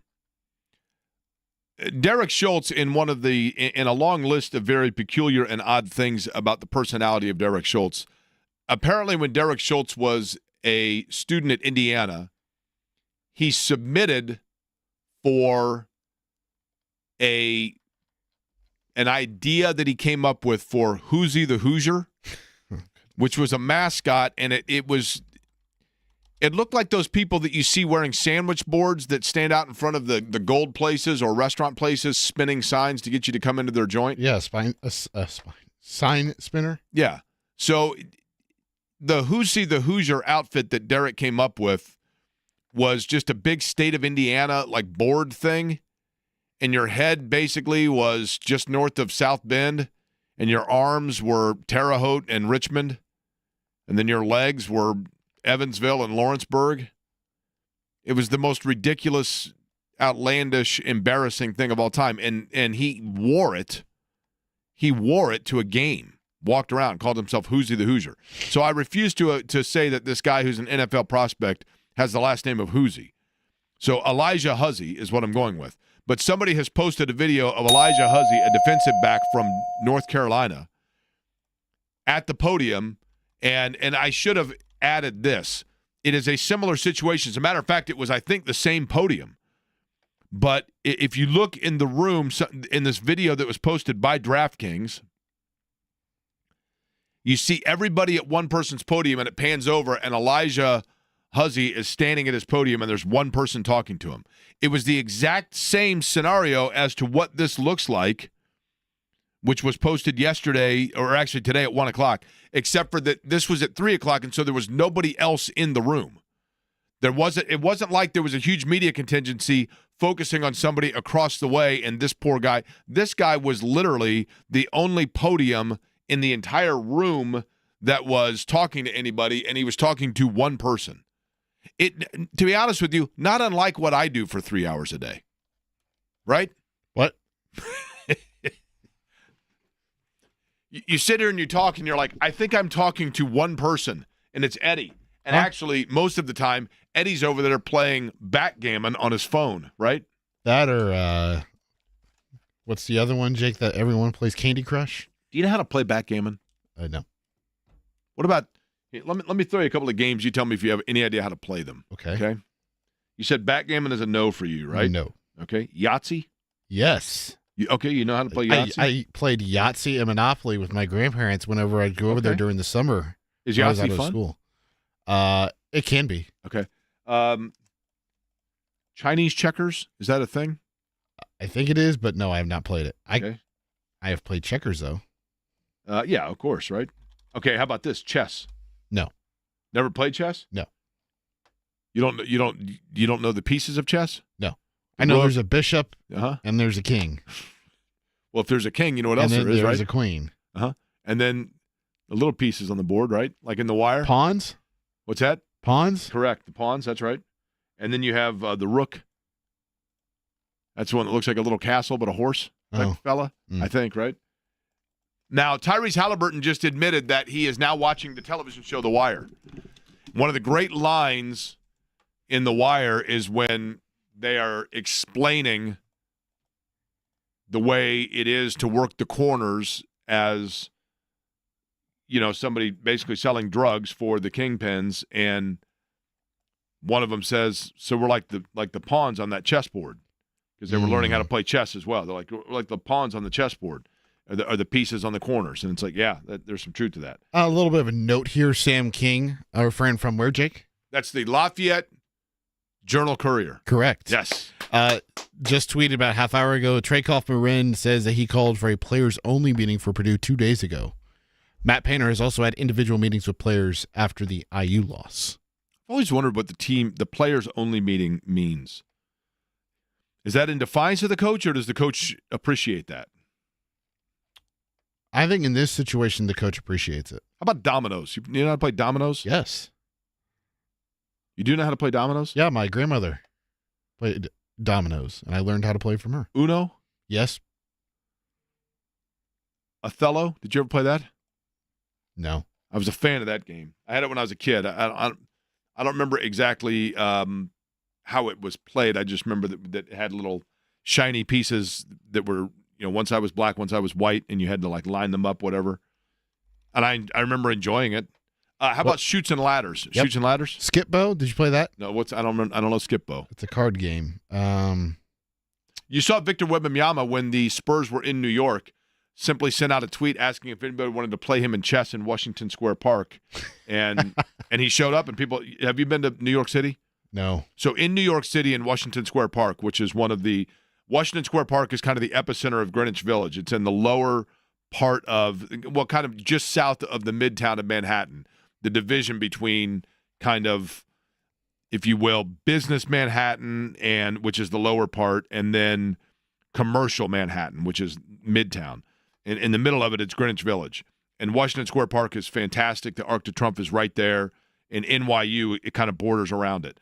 But in the park itself, there are benches that have chess tables on the bench top. Yeah. And they have the little counter. And at any point when you go through, there are, women too, but there are people lined up in those playing chess. And it's very intense. It's literally like pickup basketball, Rucker Park or West 4th style, but instead it's chess.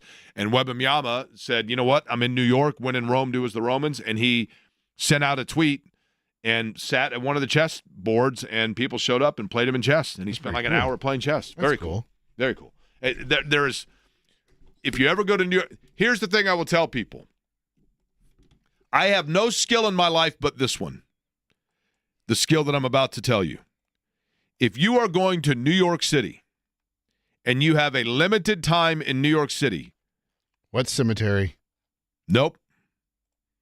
I have the most fail-proof. That's a good question, normally.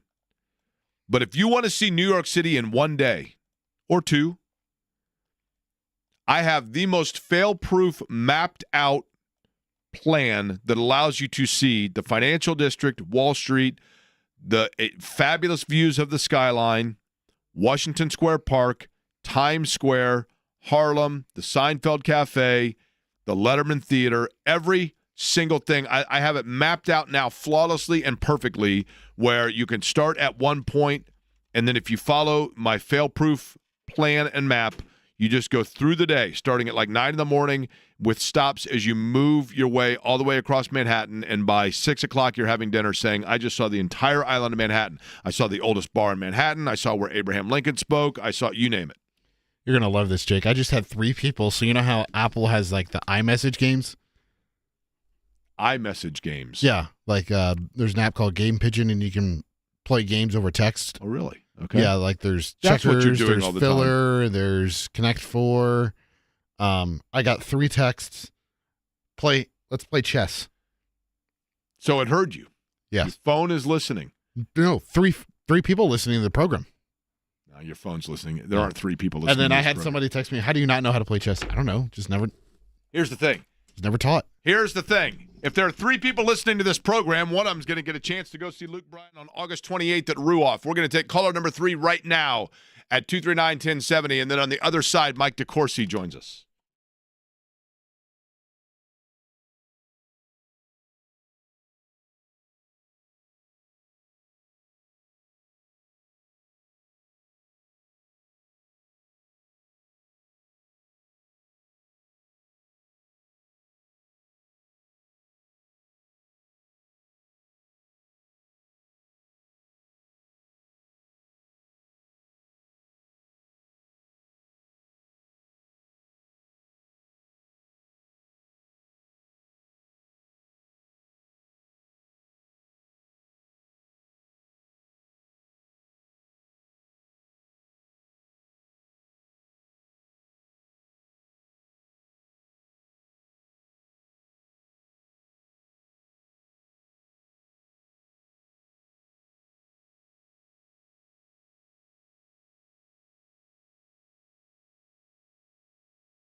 Hour underway in Indianapolis. For that matter, the 2 o'clock hour is underway everywhere in the Eastern time zone. My name is Jake Query. Eddie Garrison here as well. It's Query and Company on 93.5 and 107.5 The Fan. Mike DeCourcy going to join us coming up just a bit. Tony East as well. Pacers last night getting a win in Toronto. They are on their way to Miami for a date with the Heat tomorrow, then back home against Chicago at the Fieldhouse on Sunday. In terms of college basketball, last night, Indiana getting a win over Penn State. And, we haven't even discussed this. Probably the play of the year so far in college basketball was the shot that allowed Michigan State a truly impressive win in Maryland. Maryland's pretty good, but the fashion in which they won that. And Tom Izzo afterwards seemed and sounded as proud and as happy about his guys as he has through the course of his career in East Lansing. The Spartans now 22-5, ranked 8th. St. John's ranked one spot ahead of them. They had a tough one at Hinkle Fieldhouse, but again, and I watched that game, St. John's is not a team necessarily that beats you with good perimeter play, but what they do defensively is good perimeter play by the fact that they push you out so far from the basket, does St. John's. And Butler hung around, but I think the defensive tenacity that is the calling card of Rick Pitino's group was the difference in that game. And so St. John's able to get that win. Indiana right now in Bracketology is listed in the proverbial first four out, which they're right there with North Carolina. And if you look at North Carolina's remaining schedule and Indiana's remaining schedule, I thought last night was really big for Indiana because it would have been difficult if you drop that game with Penn State. Then you're in a situation where you absolutely probably have to win the remaining three. And their remaining games, of course, are the Pacific Northwest two-step at Washington and at Oregon, and then back home to take on Ohio State. So there is still opportunity for them to work their way maybe even onto the bubble as opposed to right on the outside of it. Joining us now on the guest line, of course, you see him on the Big Ten Network and Fox Sports. You read him with sporting news, and you hear him occasionally on this program, which we're always grateful for. Mike DeCourcy joins us. And, Mike, I'll begin with that theme with Indiana, and that is, are they in a situation now where they need to, let's say, win out and then maybe even get a Big Ten tournament game in order to get in? Or is the bubble soft enough that they have some margin for error around them? Well, I think that it's hard to always be sure about that. And to suggest, okay, if we do this, then we're good, unless it's winning the Big Ten tournament. It's hard to say that because a year ago, and I think there's going to be less of this year, but a year ago we lost 5 tournament teams that would have been in the field, I believe was the number, from teams that were surprise conference winners and took bids away from the at-large field. New Mexico taking the Mountain West. We had UAB win the American Conference and take one away from Florida Atlantic, so they still got in. And there were a bunch of those last year. And there are fewer opportunities for that this year, but they still exist. So you can't say exactly where the bubble lands. But right now, with last night's win, they are up to, on my list, the next team out. And if they were able to beat both Oregon and Ohio State, I'd say they would be in that grouping that is in the field, but there would still be peril for them relative to what my friend Jerry Palm first called bid steals. Mike, is the Washington game for Indiana, and I know it's probably dangerous to say must win because we never know, right? But if they were to lose at Washington, could that offset what you're talking about of getting those other quality wins? Is that one that's going to be, because their situation is tenuous, is that going to be one that might be too much to overlook if they were to lose to Washington? Well, I mean, what it would do would be to damage their overall case, and it would take some of like if you were able to then go ahead and beat both Oregon and Ohio State, it would take away some of the glamour of that, but not all of it. I think it would certainly impact them negatively. And what it would do is say to them, well, if you blew this one, then you have to go out and win Oregon and Ohio State. And I've been of the position that not knowing what everybody else is doing and all of that, that if you were able to split those two games, you're still in the picture. You're still alive. And then obviously your ultimate definition comes from what you would do in the Big Ten tournament. Mike, when you look, Mike DeCourcy is our guest, Sporting News, Big Ten Network, and, of course, Fox Sports. For years, Syracuse, I'm going to use Syracuse as an example when Jim Boeheim was there. I always thought Syracuse, even in years where they might have had down years, they were always such a formidable tournament team because their zone was so unique that if you didn't see it regularly, it just completely threw people that were not used to it into a tizzy, right? Indiana knows nothing about that. What's that? I said Indiana knows nothing about that. I was going to say, I just awakened PTSD for like half of the listening audience, right? So exactly. Is there a team this year that you look towards and you say, they play a style that is so esoteric to themselves that even though their win-loss might not be something that jumps out at you, they could be dangerous in the tournament because they do something that very few teams do?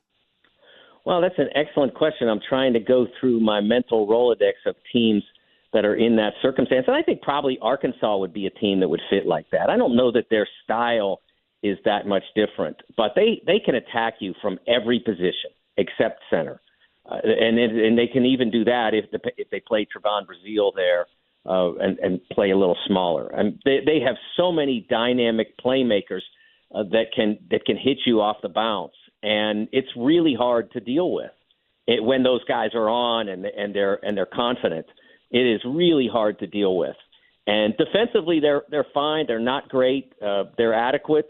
But that part of it makes them certainly dangerous, and they would potentially play, as of now, they would play as an 11 seed either in a first four game or right out of that and play a 6 straight up in the first round. That's about where they would land.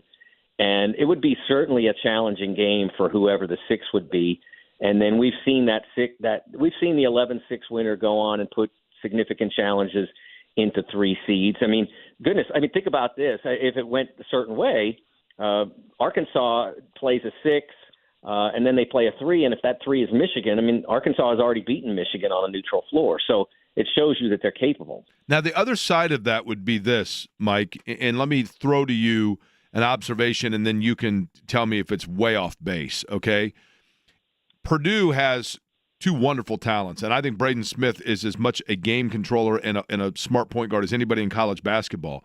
But the way in which Purdue could beat you between he and Kaufman-Wren, and Lawyer's a good player as well, they don't have enough flexibility in their style of play that once people figured out how to attack Purdue, they have struggled in coming up with varying ways to respond to that, and thus the skid they're on at the worst time.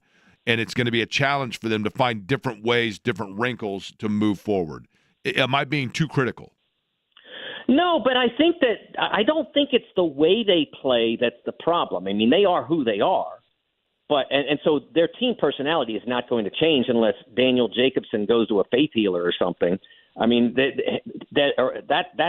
absence of that rim protection has really made them struggle in terms of their ability to defend the rim. But they have in the past done an adequate job of keeping the ball out of the lane. And it really just takes going back to the good habits that they had installed and reinforced and followed for the first, 2/3 of the season. And then in the last 10% of it or so, they have abandoned those good habits. They've lost their confidence. They've lost their concentration, whatever it might be, that leads them to do a lesser job of defending the lane than they had before. Remember, Purdue is going to outscore you with this group. They are not going to shut you down. But a part of outscoring somebody is making it at least difficult for them to get easy baskets. And the one thing over the course of that losing streak is that easy baskets have been flowing by the bushelful for Purdue opponents. Mike DeCourcy is our guest. Mike, when it comes to the Indiana coaching job, if you were to look over, and I don't know that any of us really specifically know, we can guess who's on the list for Scott Dolson, and we can look at different coaches that seemingly fans would enjoy or that they've had good success. If you were to look nationally, Give me a coach, if you could, that you feel would be a good fit. I'm not putting you in the position of saying Mike DeCourcy saying this guy's, but just one that you look at and say that seems to make sense that it would be a good fit at Indiana. Well, if you exempt the buyout from the equation, which has been reported to be significant and has also been reported to be slightly less significant than the others reported it to be. I've seen both. I've not seen his contract, but it is going to be. It would involve a significant investment in that sense. I think T.J. Otzelberger would be an absolute superstar at Indiana. I think he would just be an absolute wonder there. And a lot of people said, "Oh, he's entrenched in Iowa's ways from there and all that." And, well, first of all, Bloomington's not that far from Ames. It's not really the distance is not. It's not like we're talking about moving him from San Francisco or something. Right. The distance is not that different. And I do think that there is a ceiling on what he can do at Iowa State. They've never they've never won the national championship. I'm not 100% sure. I'd have to look this up, but I don't know that Iowa State's ever made a Final Four. I just don't see that as a program, although he's done wonderful things with it. I don't see it as a program that could regularly do those kinds of things. They're in a league. Did Johnny Orr take him once? Teams. I don't think he did. Okay. I think he took Michigan, obviously, to the championship game, and he had great success at Iowa State, but I don't think they ever made it all the way there. And when I say I don't think they've made a Final Four. By the way, I just looked it up. 1944 is their only Final Four. I was going to say, not in my lifetime have they done it. And there you go. And see, you got to go pretty far back. That guy's not available. In my lifetime. Yeah. Yes. So I just think that you can do things at Indiana that you can't at Iowa State. I don't think that's true of a lot of the names that you see reported in these kinds of circumstances. I mean, like when Kentucky was open and the first three names were Scott Drew, Nate Oates, and Dan Hurley. Well, one of them was just coming off the Final Four. The other one had already won a national championship in 2021, and the other had won one and was on his way to winning the next one before the week was out. And so why would any of those guys move? And that was my question, and that's why I initially indicated that Mark Pope would probably be the next coach, and got lots of scorn for that and wound up being correct. I still think that TJ is the guy that would be the ideal fit in every way. If it doesn't happen, my fallback position has been Grant McCasland of Texas Tech, who, when he was at Northern Iowa, as Purdue fans, remember, look, we've just made day miserable for both Indiana and Purdue fans.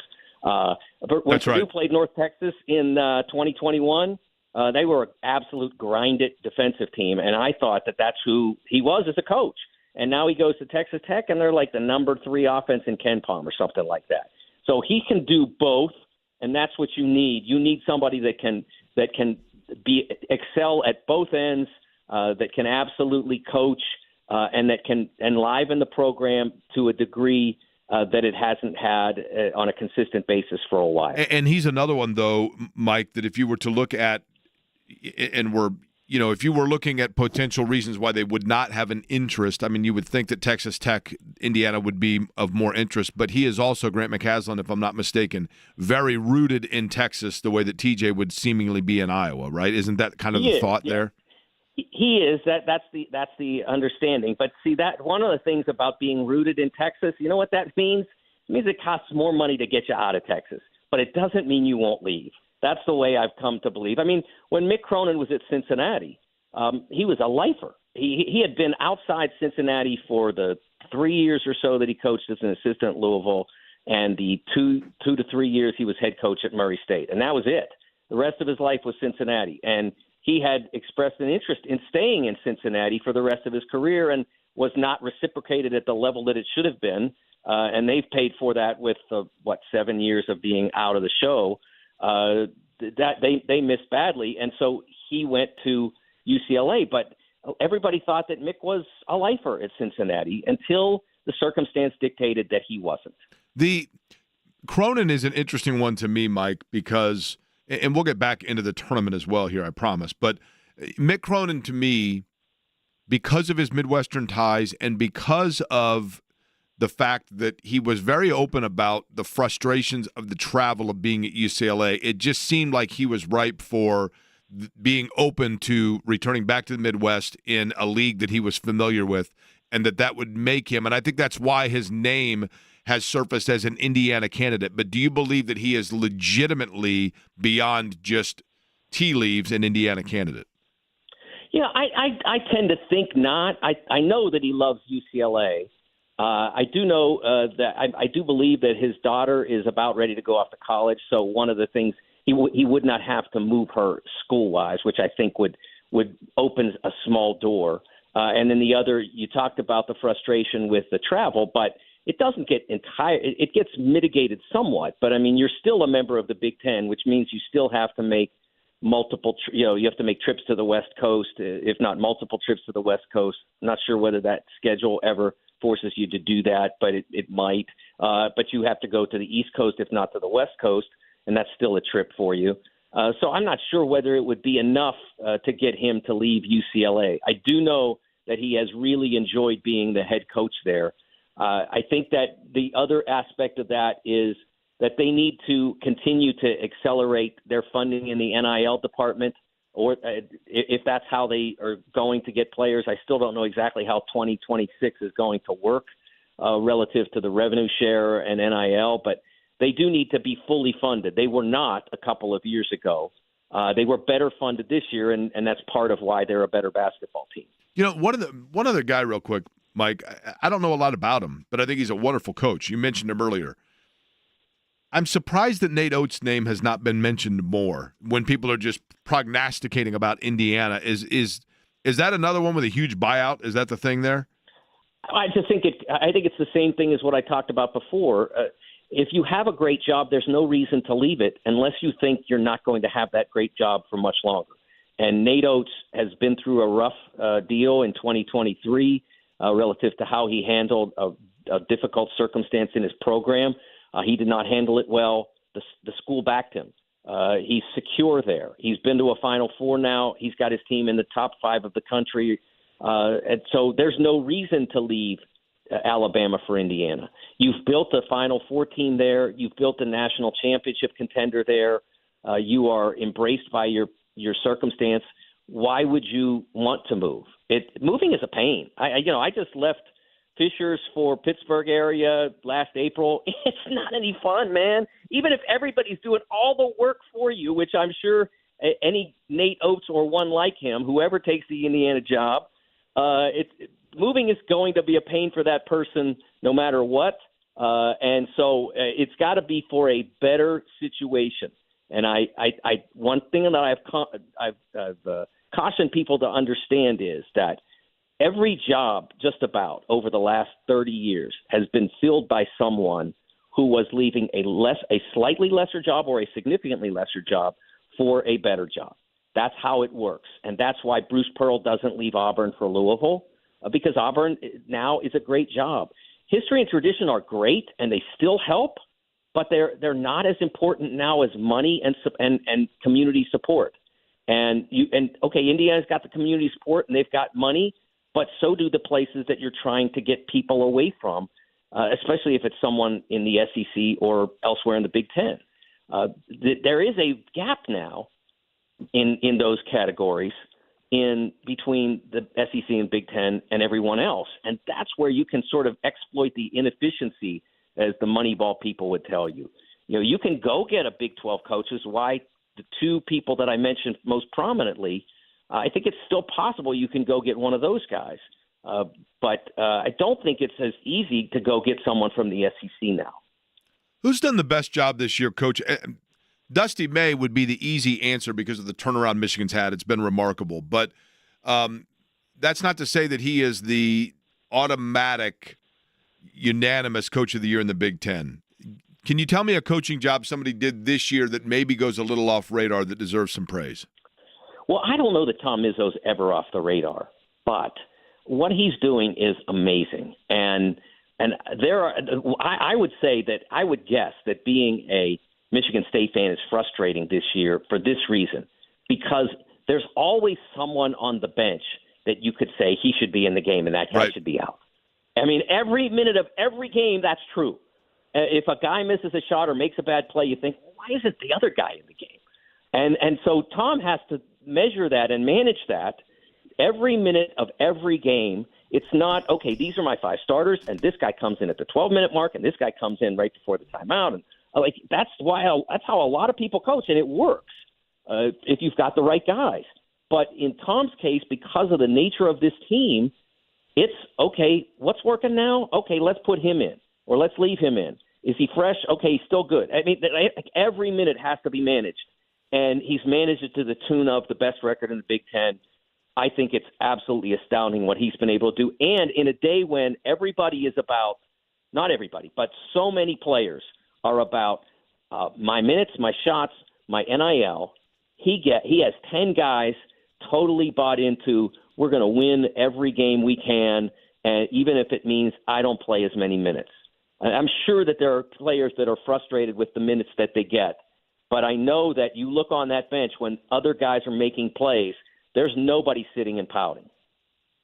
Mike DeCourcy, over the weekend, I ventured, and it was about as enjoyable as driving from here to Pittsburgh in a moving truck, but I ventured up to Fishers on I-69 with their different lane construction to go to the Fishers Event Center, which is fabulous, and I noticed the 2 improvements to Fishers. Not improvements, but the 2 new things. You have the Fishers Event Center, which is fabulous, and then the big sign that says, "Welcome to Fishers, previous home of Mike DeCourcy, Sporting News, Fox Television, and Big Ten Network." I thought it was very impressive they put that up. Sorry to see you go, but I know you're home, right? My wife and I joke about this all the time. The best way to improve your community is to pay us to move out of it. And I mean, like we leave Memphis and the FedEx Forum gets built. We leave Cincinnati and the whole Banks complex that had been debated for the entire 20 years we lived there finally gets finished.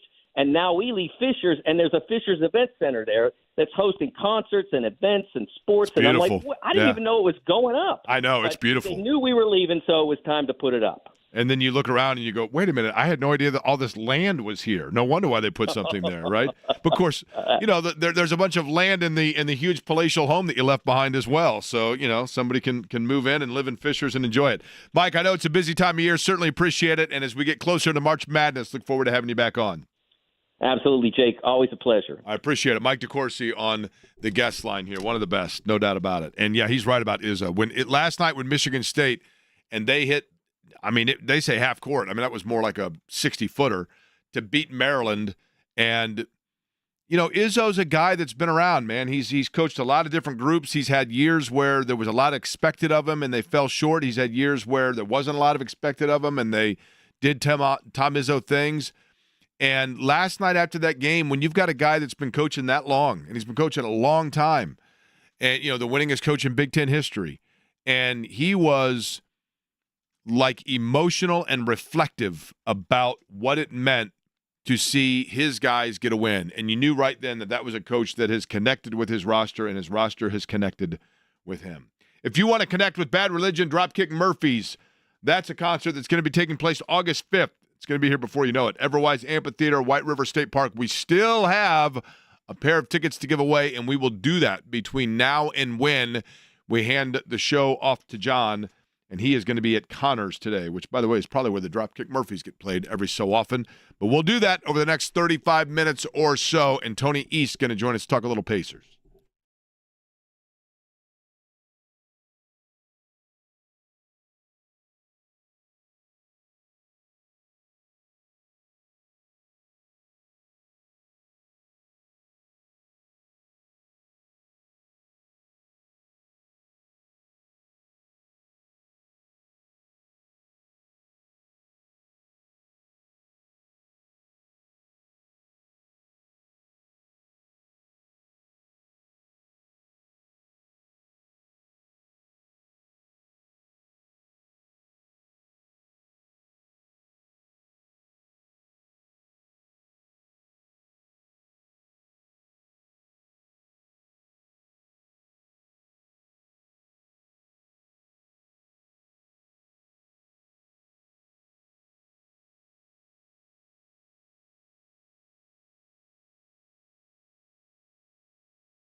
Now, I would like for you to know, for our next guest, that I played by the rules. Because that's how I am. I try to be accommodating. I try to be respectful of the privacy of our guests. And the last time that Tony East was on the program, we knew that Tony was getting ready to take a few days off to go get married and go to a honeymoon and everything, which was all very cool. And he said, I'd rather not, mention that on the air. And I said, that's fine. And so we didn't. We had him on, and everything was great. And then later, I can't remember who our next guest was, said, I heard you had Tony East on. That's cool. He's getting ready to get married. I thought, well. That would be James Boyd the next day. Yeah, I'm like, well, wait a minute. I thought we weren't supposed to say anything about that. Here I am playing by the rules. I would like the record to state, Tony East, that I was the one that played by the rules. Please go ahead and make notation of that if you could. But congratulations. I can't let people know I'm out of town for a week to get robbed. Now that I'm home, it's fine. So I'll let James know that I did not get robbed and he is off the hook for the safety. Well, of my home. They caught that group of vandals that was breaking into athletes' houses, right? So you were cool. Okay. After Joe Burrow, they were headed for me. So I'm glad that we settled that one. Tony, I'd like to play this game to begin, and I have not seen this, so I promise you I do not know the answers. I would like to know where your honeymoon was, but before you tell me, I want you to come up with 3 other possible options, and I'm going to select by multiple choice where I believe you probably honeymooned, okay? Oh, so, okay. So I'm going to give you opportunity. You let me know when you've come up with 3 other plausible options for the multiple choice game, and then we will write them down and select where it is that you have just returned in terms of your honeymoon, okay? Have you come up with... What's that? So I just give you the 4? Yep, give me the 4 places, and it's going to be one of these 4. Go ahead. Okay. Rome, Punta Cana, Savannah, Georgia, and Honolulu. What was the second one, please? Punta Cana, however you say it. Clearly it wasn't that one because I said it wrong. Okay, we'll take that out. Rome, Savannah, Georgia. What was the in Honolulu? Yeah, yes. Let me ask you this question, if you don't mind me asking real quick. Do you have a passport by chance? I do have one. It is maybe not. It might be expired at the moment. Okay. I'm going to go with Honolulu, Hawaii. Yes, we were on the lovely island of Oahu for 6 days. Have you been to Honolulu previously? I had not. It is awesome. It is absolutely fantastic. Tony, I have told people it's the only place I've ever been that looks like the photos. It is. We've said this to people, and it feels weird to call. They have so many small things that add up to big stuff. Like there's no billboards on the highways. The mountains are all gorgeous all the time. They break up the rain. Like the sun, it was always 70 to 80 the whole time. All the people are so nice. Like it was fantastic. It was awesome. Did you go to Pearl Harbor? We did go to Pearl Harbor. Very honeymoony of us, huh? Well, no, but listen, it's it is truly powerful, and I think. Yes. Oh, yes. I don't know if they still do this. When I was there, which was a long time ago, you start out with when you pay to go see the USS Arizona, you kind of go out to it, and do you tell me if they still do this or if you did this? They show like an old footage. You're kind of in a little theater, and they show you footage of the actual day of Pearl Harbor and the bombing, and then this incredibly loud boom that surprises the heck out of you by intention. And then the screen kind of opens up, and that's where you see Pearl Harbor out in front of you, and you go out to the spot. Now, do they still do that, or does that sound familiar? They do still do like the boat tour with the theater out to get to it. It's actually pretty hard to get that now, apparently. Like you have to sign in right at 3:00 to their website to even get a chance to do the actual USS Arizona tour. So we went there, but we didn't actually go on the boat out to the museum on the boat out there.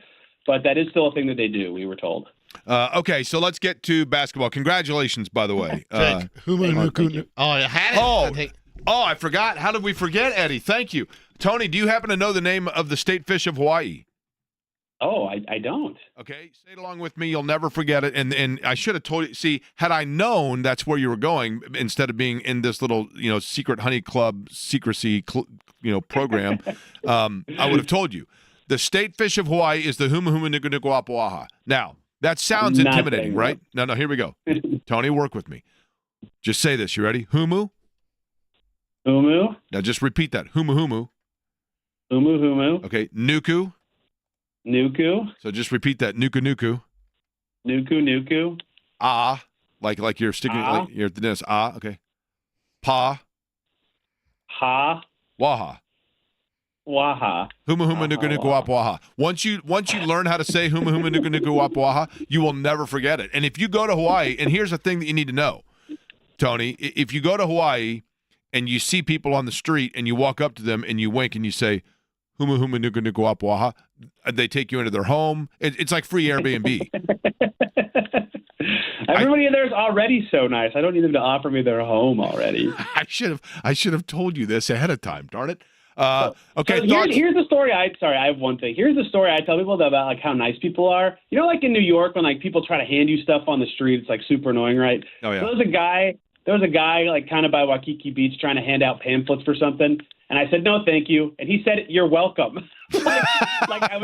I was sincerely thanking him for offering me like a travel pamphlet. I was like, this is the craziest niceness of all time. It was awesome. I mean, Waikiki's unbelievable. Diamond Head, the beach. I mean, it's great. Yeah. I mean, it really is. The crater was unbelievable. Okay, we can talk about basketball. It's fabulous. Your thoughts on last night? I thought that we saw vintage Tyrese Haliburton game 33. I think he had 11 assists. He was 7-9 from three-point range, if I'm not mistaken, 12 of 15 overall. It looked like in the zone pre-All-Star game in Indianapolis, Tyrese Haliburton. But was that the anomaly, or have we seen a corner turned? Yeah, I think that's the third time I can say this season that he has carried them to a win, right? Which they needed it. I mean, that was an ugly, ugly game, and he was the only guy who could rise above the just grind it out, 37 turnover game, a bunch of fouls. And he was great. He hit all the threes. He had more threes than the entire Raptors team. The passing was there from him in a way that, it has been all season, but his teammates have been making more shots, especially Miles Turner from his setup. He was terrific. And, I think in Boston, late December, and New Orleans at home in November were the only two other times I can recall him really carrying the Pacers to that extent to a win. They needed it in that night. And I don't know what to make of it yet, just because it's kind of a shorter sample of only 4 games, but it's not lost on me that the All-Star break was the longest break he's had since maybe the World Cup in 2023, right? He played in that after the 2022-23 season. That ended in September, right? So the season starts basically right after that. They play a full season. They have their run. He gets hurt that year. He's rehabbing after the season. Then the Olympics. Then he's rehabbing again. Then this season. Like, he's had pretty close to 20 months, 18 months of just constant something, rehab or basketball related. So I asked him that last night. Like, when's the last time you had a gap as long as the All-Star break? He went to Mexico, and he couldn't remember, right? It's been a while. So it might be a small sample. Like, he's had good stretches of play this year outside of that, but part of me wonders if a guy who earlier this season was talking about rediscovering his joy of basketball and figuring out why he was struggling, that maybe just a tiny bit of time off really has him re-energized. He looks faster to me, and he's playing very well. So we'll see if it maintains, right? That obviously will be the real tell if it mattered or not. But I do think that gap did wonders for him, and he's been playing great since the All-Star break. Tony, when I was in Oahu, we rented a Jeep and drove to the North Shore and went through the pineapple fields. Did you go through and I know, and honestly, I know it sounds like ridiculously touristy and not, did you go through the Dole pineapple, like factory fields, whatever you want to call it? I think we take similar vacations because we also did drive to the Dole plantation. Yes, we did. Did you have the pineapple ice cream? I did have pineapple ice cream. It's called something else though, right? It's called huma huma nuku nuku wapawaha is what it's called actually. It's fish. Dole chips or something. Dole, I can't remember the name of it. But yes, we did. It's awesome. It was fantastic. I mean, here's the thing. Oahu, when you say we took similar vacation, I mean, people don't realize this. And you know how dumb I am, which dumb, right? When I went to Hawaii, I actually thought, now I'm man enough now to admit my naivety here, okay? I actually thought that the Hawaiian Islands were like the Keys and the fact that you could go via causeways perhaps from one island to the next. Oh no. Correct. No. And so, and Oahu is basically like Marion County. I mean, it's the island, it's about the size. Honolulu is on it, but then you go to the North Shore, which is more uninhabited, and the middle area of it is where the pineapple fields are. And so if you're there for 6 days, it's pretty easy to kind of cover all your bases, right? Yes, we went to North Shore. We got Dole Whip as well. Yes, we did all that. Do you anticipate, because this is becoming an increasing concern of mine, I was ready to basically turn the page on the fact that Jarris Walker was simply going to be, at best, a role player for the Pacers. Then he started to show something. And I think he's got a high level of athleticism, and the game seemed to slow down for him, and he started to feel more comfortable, and then he kind of fell out of rotation again. Are we going to see a spot where he gets back into rotation for them, or is this pretty much now what we're looking at down the home stretch? Yeah, last night was actually very revealing to that question, right? And he even talked about his own season being filled with ups and downs. And, when I asked him about that after, I think, Christmas time-ish, and then for the next month or so, he was really good, right? Like just what you said, it was the best stretch of consistency that he's had, contributing on both ends, doing all the stuff the Pacers have asked him to do with rebounding and physicality. And then when Aaron Nesmith came back and they were healthy, he was out of the rotation. And that's the guy I predicted would lose minutes when that happened. Like it wasn't surprising to me that it happened, but it's just a bummer of a consequence of a deep team. Last night was very revealing to me, though, in that T.J. McConnell was out. I wondered if in those games, Adam, they would try to get Jarris Walker in and just have Andrew Nembhard be the backup guard, and they haven't. The really revealing moment, though, was in the second half.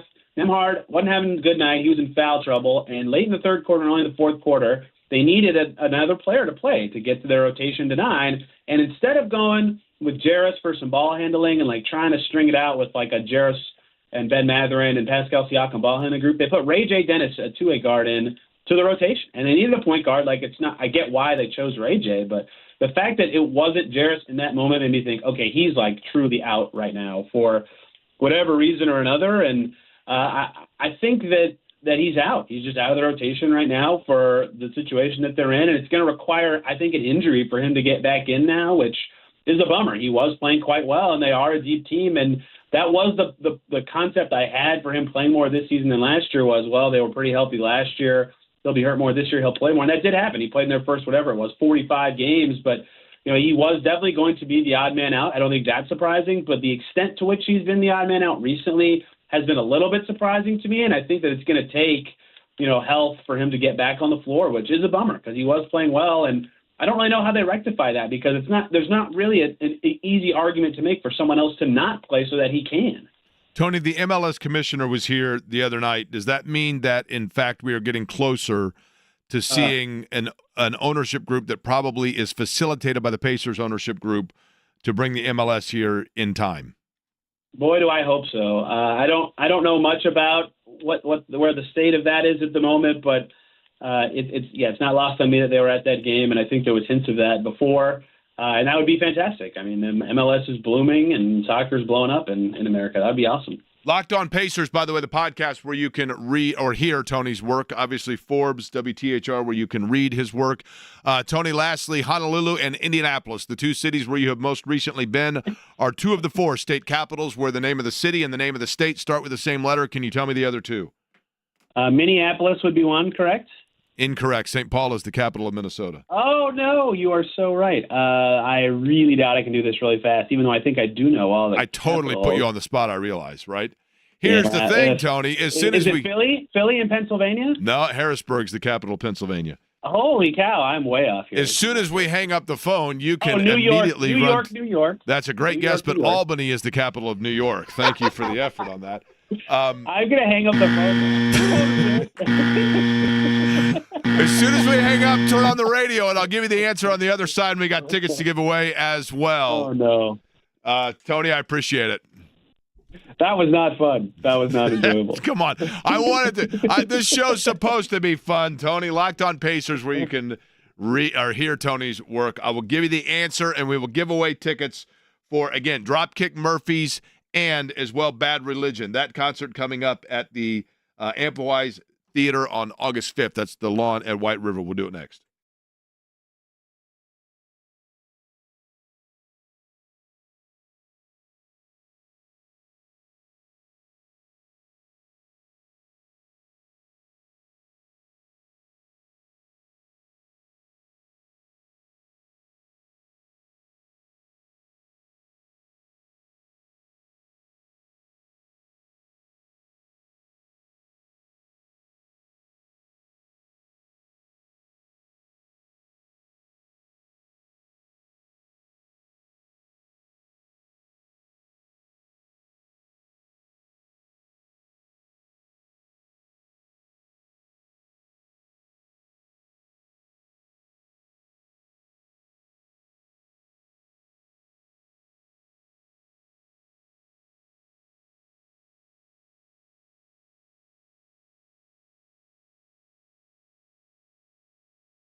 Gene Hackman as Norman Dale.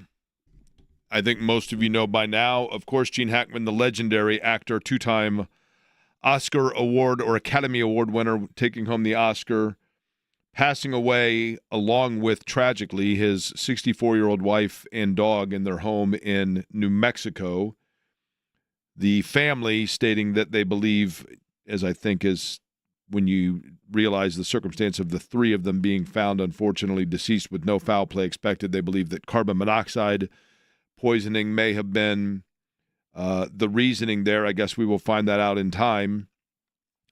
But simply wanted to, again, tip the cap, as we did at the beginning of the show, to, obviously, I don't know Gene Hackman, never met Gene Hackman, but I think all of us in Indiana feel like we do to an extent, because for an actor who was known for, obviously, his role within The French Connection that won him his first Academy Award, I think a lot of people think of Lex Luthor as one of his signature roles.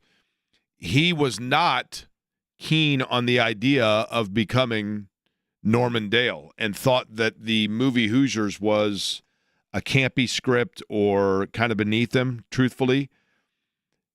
By all account, I think even his own, he was not good to the directors and the screenwriters and the producers during the filming of Hoosiers. I don't mean that he was like some sort of raging jerk, but I think was a little bit difficult because he didn't think the movie was going to work.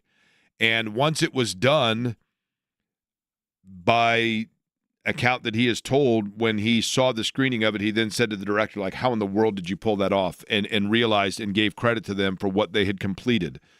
And if you are from Indiana and you grew up in particular during that time when, you know, there were a lot of things about this living in Indiana where we didn't feel real good about ourselves back in those days because we didn't have the Colts as a power. And we had the Indy 500, sure, and we had Indiana University basketball, but the Pacers weren't what they are. The city itself had not flexed its muscle the way of what it's become and what we're so proud of now. And one of the things that was a part of who we are was high school basketball and the love for high school basketball and the lore of high school basketball in Indiana.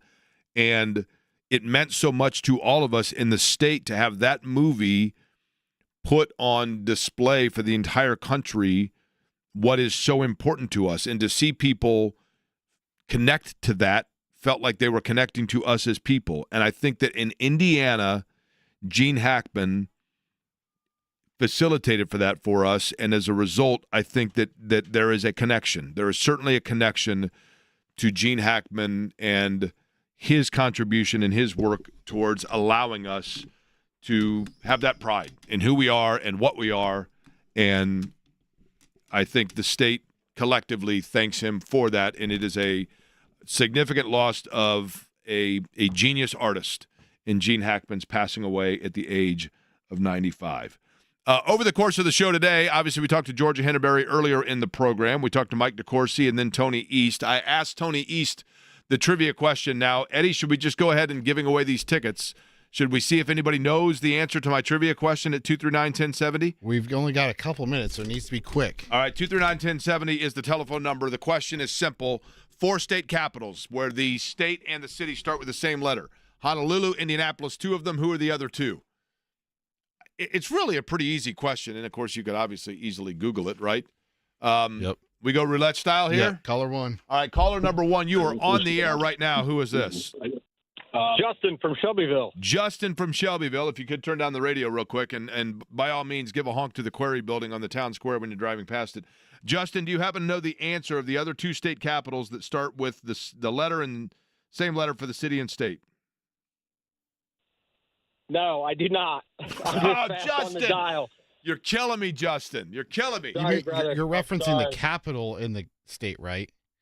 Like Indianapolis, Indiana, both start with an I. Honolulu and Hawaii both start with an H. Yeah, That's true. You're saying the city and the state. So, like, you can say any city in that state. I was saying the capital. Oh, yeah. Sorry. The state capital. Yes, there are 2 state capitals that begin with the same letter as the state that they represent. All right, we'll get one other one. Justin, my apologies. All right, real quick. Line 2, do you know the answer? Yes. Your name, sir? Only name 1. Bruce. What is it? Bruce. Bruce, who's your guess?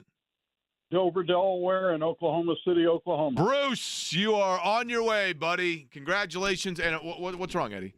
I said only name one. You named both. Well, but still, that's fine. Bruce is on his way. Bruce, hang on. Eddie will get all of your information, and we will get you to the concert itself. Again, this is going to be on August 5th out at the Lawn at White River, and it is Dropkick Murphys, who are super fun, by the way, and Bad Religion, and much appreciated. John, by the way, is going to be out at Connor's Pub. I believe that is part of his tavern tour. That is where he is next. James, that's correct, right? Yep. That is indeed correct. Tomorrow on the program, Kevin Gregory is retiring from WRTV Channel 6. Tomorrow is his last day on the air after, I think it's been 40 years. And Kevin is not only the guy that I have on numerous occasions in a fury texted to ask if there's going to be a hailstorm to make sure I need to move my car in. That's always been the running gag between the two of us. But a former coworker of mine, and he is going to join us tomorrow in studio. And we obviously have a lot to talk about getting set for the weekend in sports. Kevin Bowen will join us as well. And we might talk to Jimmy Chitwood, who worked with Gene Hackman during the filming of Hoosiers. So we look forward to that tomorrow. John's out at Connors. You got time to go out there, say hi, have a cold beverage, and Diet Coke's perfectly sufficient. And we will be back with you at noon tomorrow here on Query & Company.